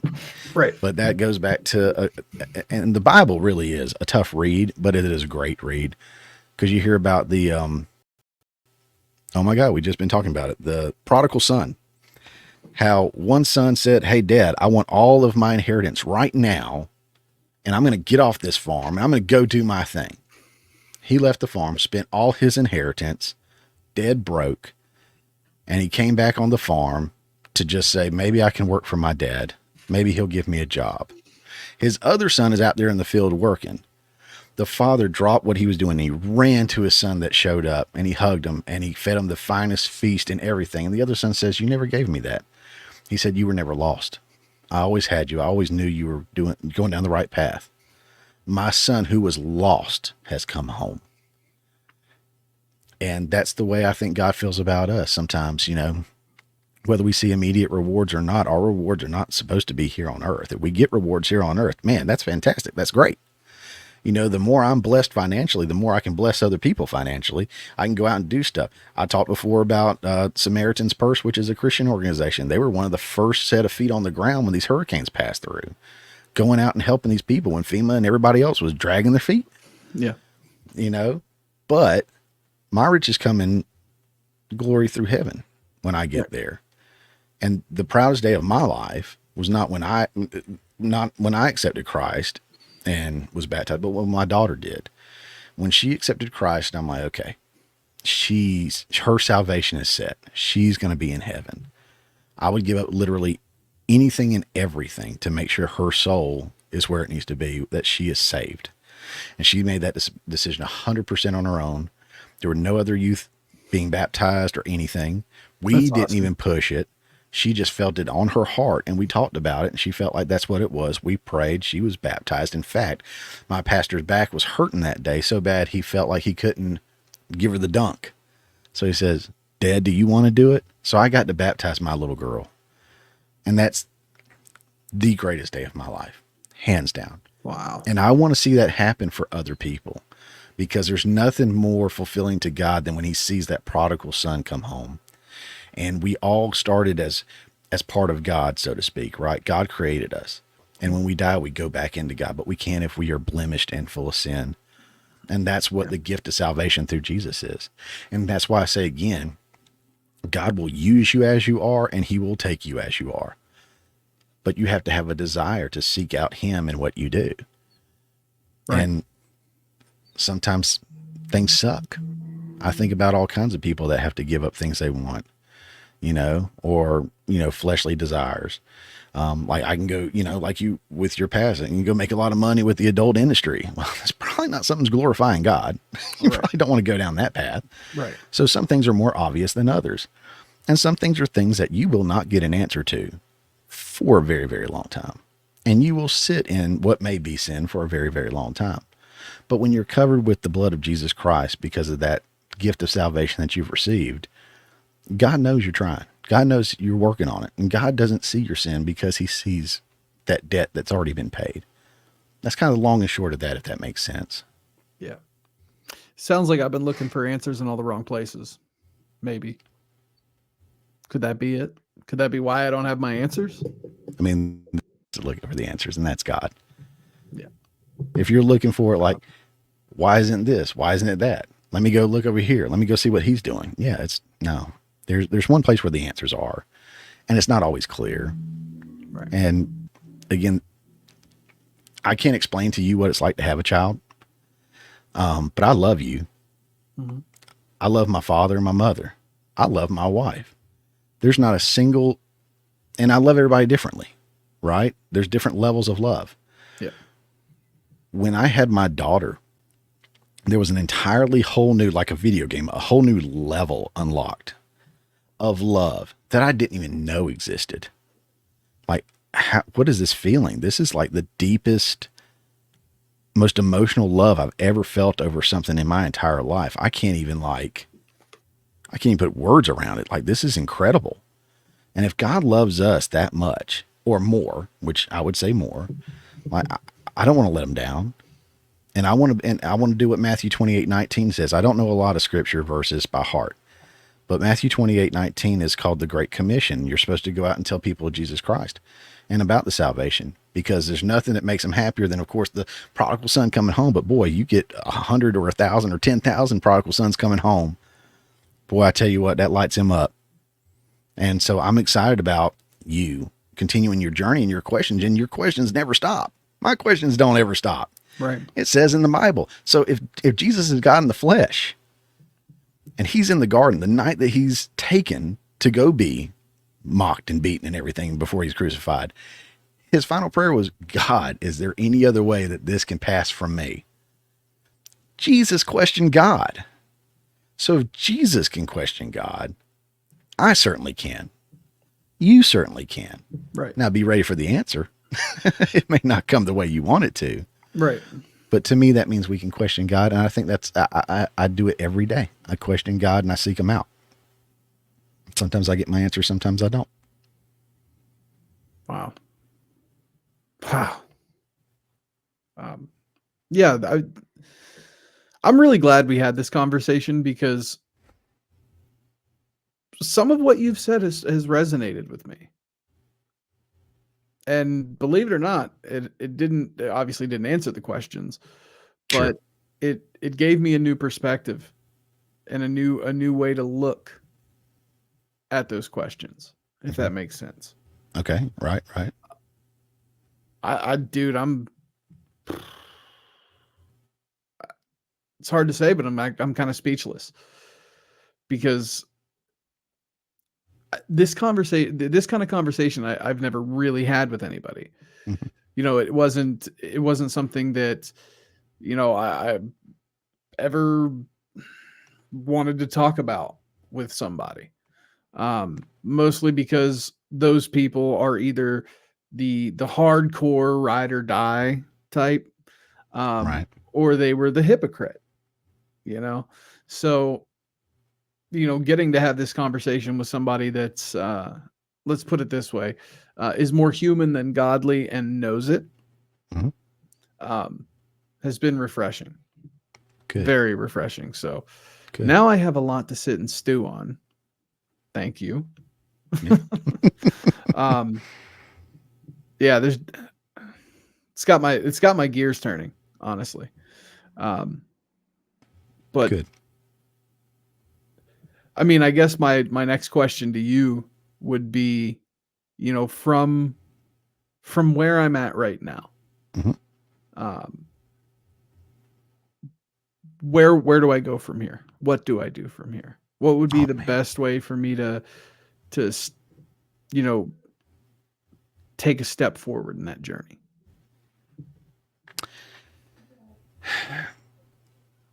You may not like this answer. Okay. First of all, I'm a fat dude and I go to the gym sometime. Mm-hmm. And then I go home and I might eat something that's not healthy for me. Right. So in a way, I'm a hypocrite. A little bit. The church is full of hypocrites. Mm-hmm. Every church you go to is full of hypocrites. And thank God for that, because we're all lost and we're all looking for something. Right? Yeah. The church isn't full of perfect people. And dude, if you find a church home and it's full of imperfect people, be glad, because you're in good company, because you're imperfect. Right. So for me,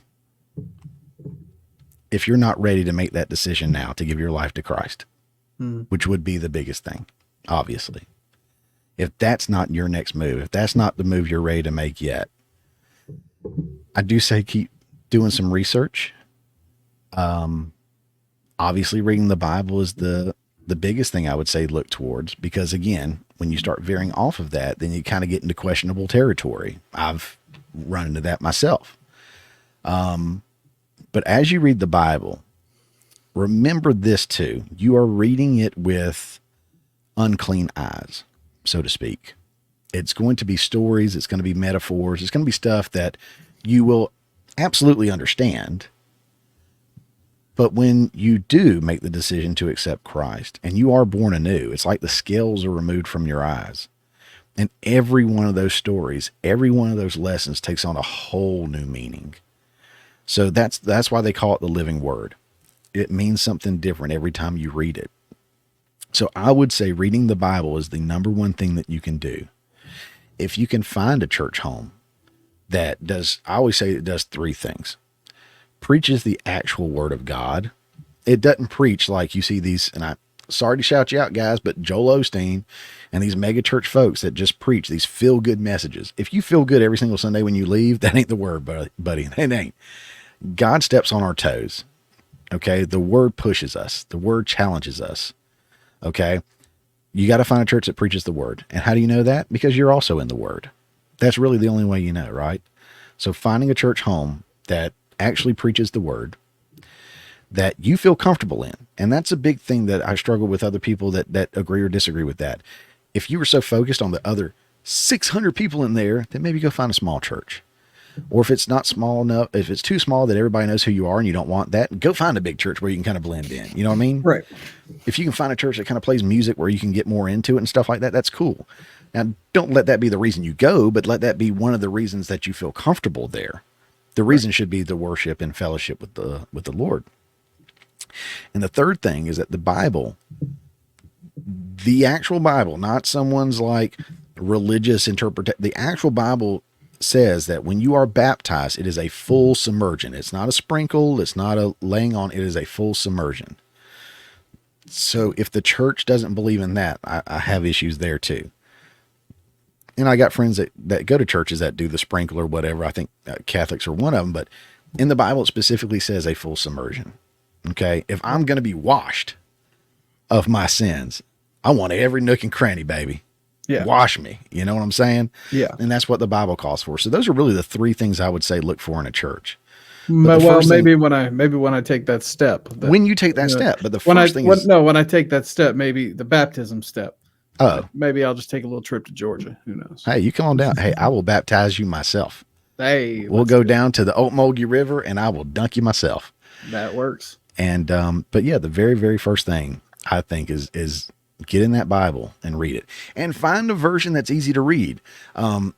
You'll hear different things from different folks. The version that I have, because I'm terrible at reading, and when I say that, I struggled as a kid, like reading comprehension, and I still struggle to this day. I have a hard time reading.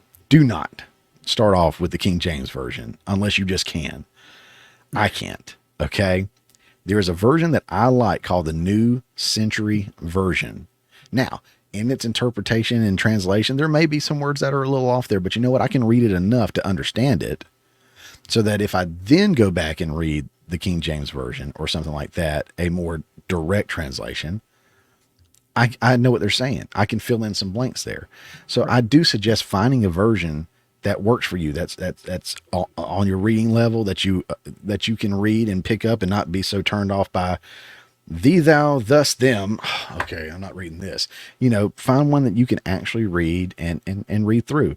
Get the Bible app on your phone. There's probably 1,000 of them.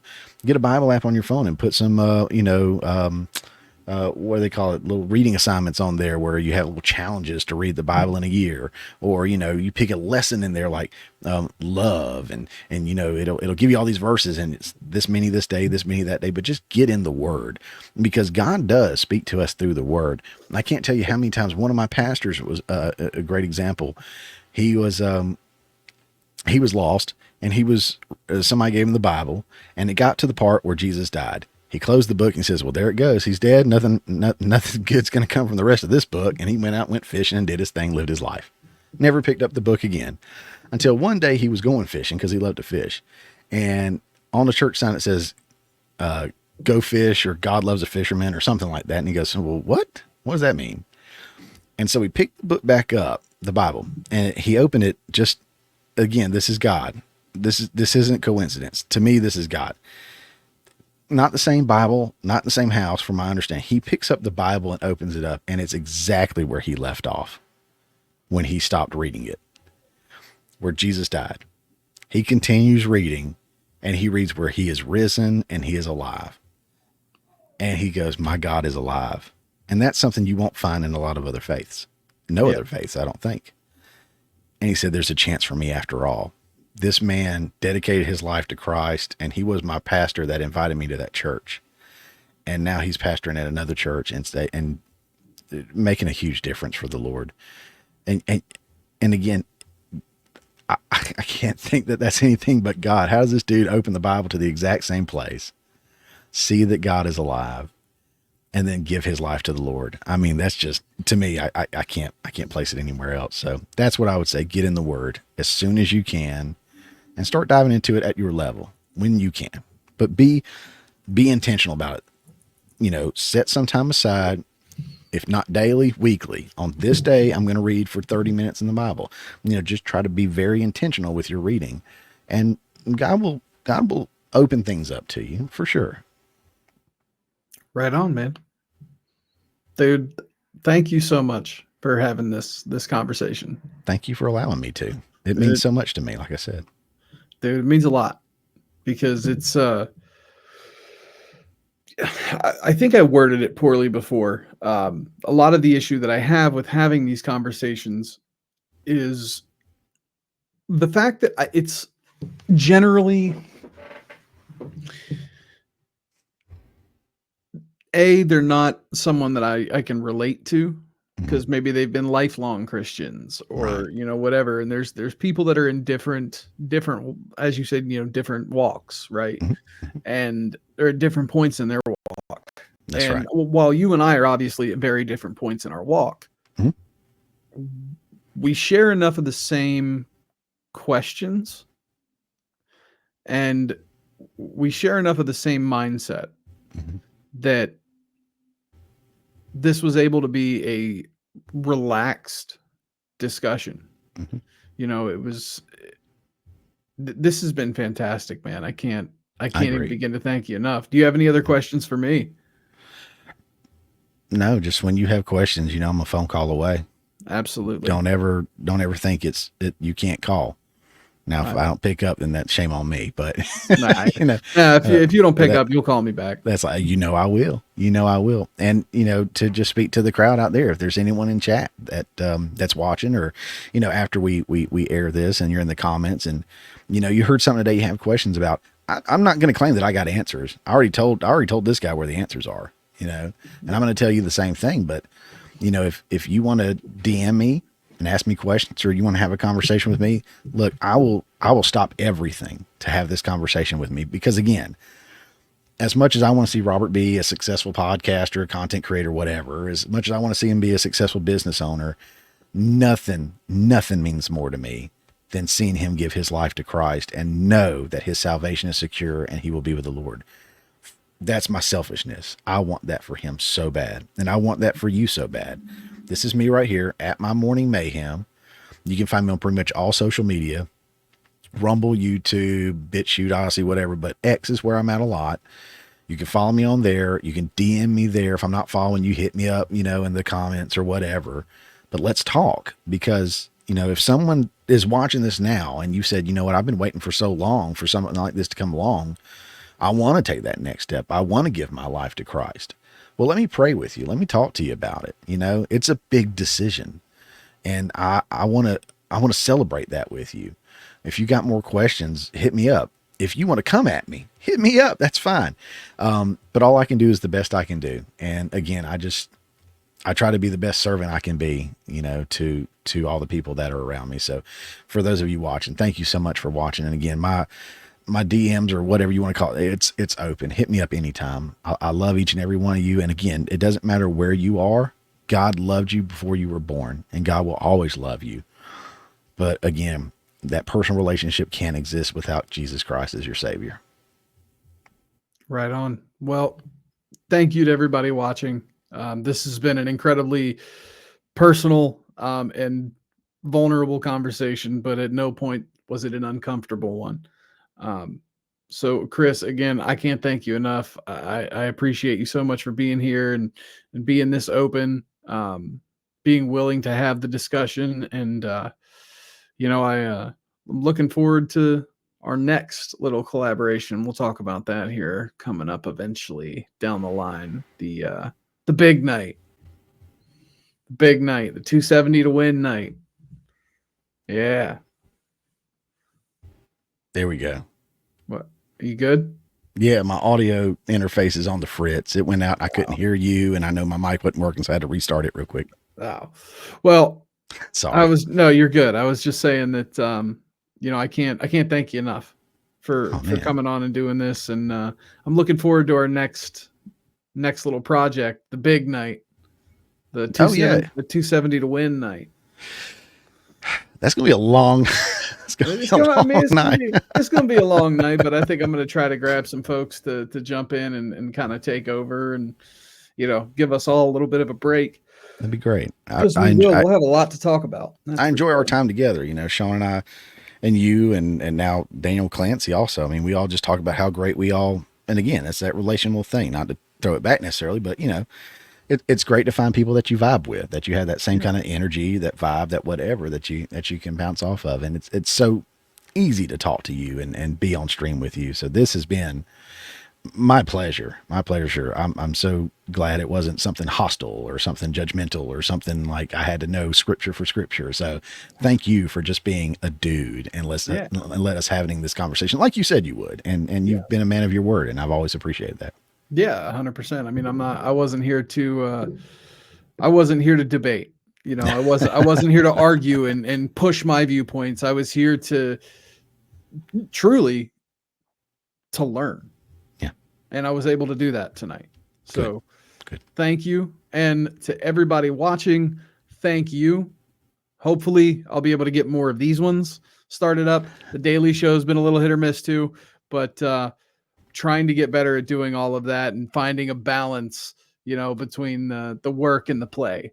So, but thank you everybody for joining us, and looking forward to seeing you guys in the next one. Look out for an announcement here in the next week or so for the next show. You guys will not want to miss that. It's going to be utter hilarity, but see you in the next one. Thank you. I love all of you.